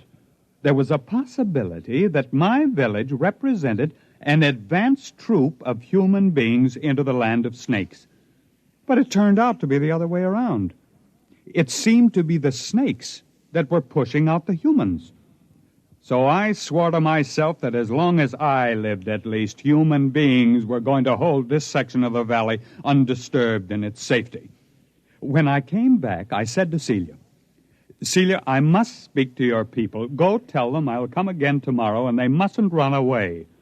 Well, she looked at me, and then she went in the direction of the village. Did they wait for you? Well, she came back late at night, crept into my arms, and told me they promised to wait for me. Oh, I set out the next morning full of great plans. After all, the Zare snakes lived in widely scattered settlements. The villagers and I could wipe out those settlements one by one until we'd cleared the land. But then I didn't realize how different Celia's people were from us. How? What happened? Well, I came over that rise, and there the village was. This time I knew they'd stayed home. And then, not 20 feet off my path, I saw 2 of the Zares standing in the bushes, one watching me and the other looking at the village. They were the first ones I'd seen that close, and they were horrible. They had a rapacious, greedy look. They seemed oily and unclean. Each had a kind of tricky crossbow over his shoulder, and they couldn't be seen from the village. Would you like something to drink? There's some kind of fermented homebrew I made. No. What happened? Well, I shot them both down before they got over the surprise. It was a natural thing to do, wasn't it? Sure, I guess so. But apparently, from the point of view of the villagers, it wasn't. The village was empty again. When I got back home, I was actually sick with disappointment. And then I discovered Celia was gone. She stayed away 3 days. And when she came back, I never went back to the village. But I don't see what... Neither did I until it was too late. They won't kill their enemies. They're too polite for that. So their enemies are gradually squeezing them out of existence. Captain, what do you expect us to do in this situation? Kill the Zares, as many as we can find.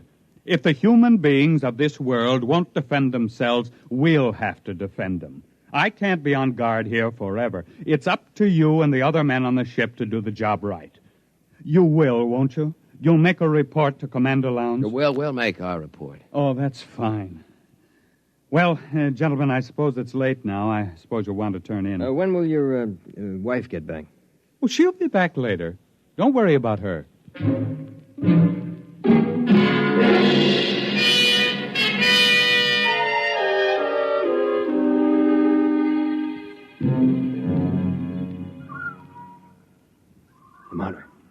Marta, you awake? Why, what do you want? Listen.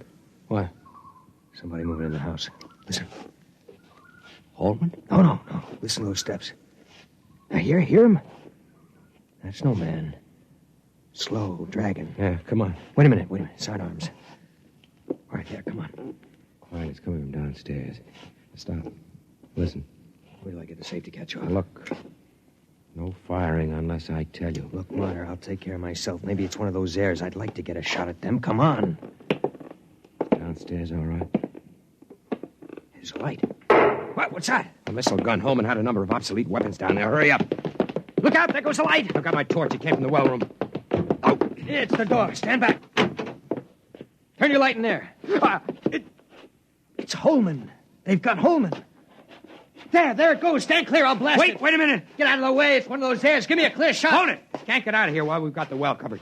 Now keep your blaster ready while I look at Holman. I hear it moving back there in the shadows. He's dead.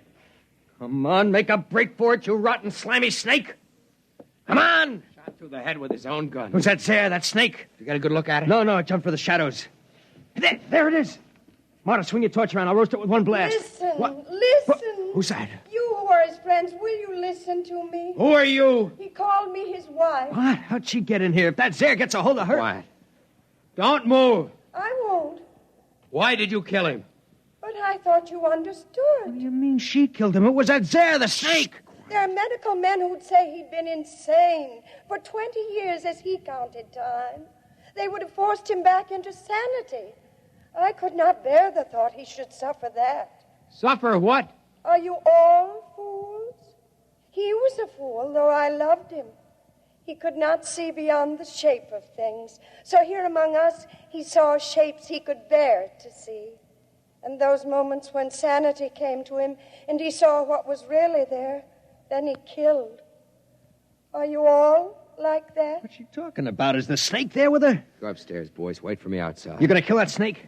Yes, I'll kill the snake. All right, take my blast now. Be careful. Get it between the eyes, Marta. Roast that Zare to a crisp. Go on outside. Are you still there? Yes. Is there any way you can get out? I can leave by the river that flows under the well if you do not shoot at me. I won't shoot at you. May I take his body? Yes. And you will all leave with your ship? I loved him, although my people thought it strange, almost beyond their tolerance. They are foolish, too, yet not as foolish as you are. They saw what was in his mind, and not beyond that, and so they were afraid of him. But he is dead now, and there is nothing that your people and mine could share. We are too different. Will you leave? We'll leave. What did you see that was beyond his mind? A brave spirit, though very frightened. He ventured far, far, far into the dark, of which he was afraid. I loved him for that. I am coming now. I think you had better look away.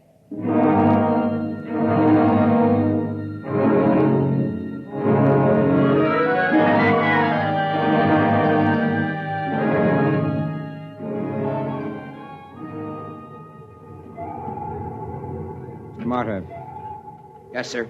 I've just been down to sick bay. Boyce is all right. He's in shock. Well, I gave him a shot of sedative on my way up here. Oh, the medics say he'll be all right. They're giving him a reconstructive psychotherapy fix. He won't remember much of it. If you had looked squarely at that thing, we might have had to give you the same treatment. Our pickled specimens of the Zare are pretty hideous. I suppose it's all the way you look at it. Yes, I suppose so. Holman had his own way of looking at it. Selective hysterical blindness maintained for 22 years, with his own type of artistic hallucinations thrown in. I can't help wishing it hadn't happened to Holman. He didn't maintain it throughout. When he was hallucinating, he saw them as beautiful. He saw her as beautiful. But when he saw them clearly, the way they really were, he killed them. Who wouldn't? I almost feel like getting out of space and staying out for good. Well, it's time to file a report and wrap up. What are you reporting? That Holman died here quite peacefully about a year before we found him, leaving a diary of inspiring courage and devotion to space exploration behind him. We'll have time enough to work up the diary. That should keep everybody happy. All secure, sir. Shall I close down the ports? Just a minute. Marta, look down there. The whole galaxy. Do you think there actually are people out there somewhere? I hope so. Do you think we'll ever find them? I don't know. They've never found us.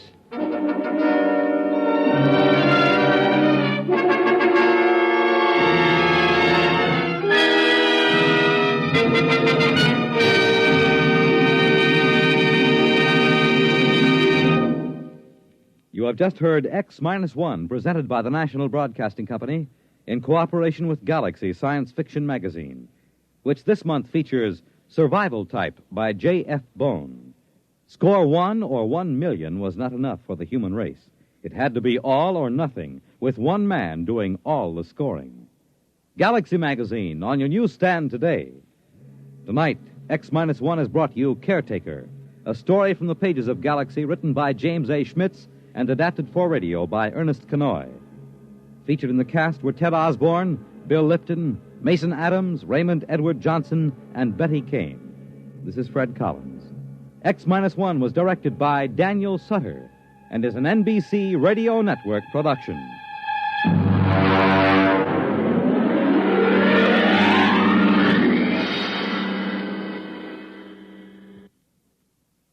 Polio is not over yet.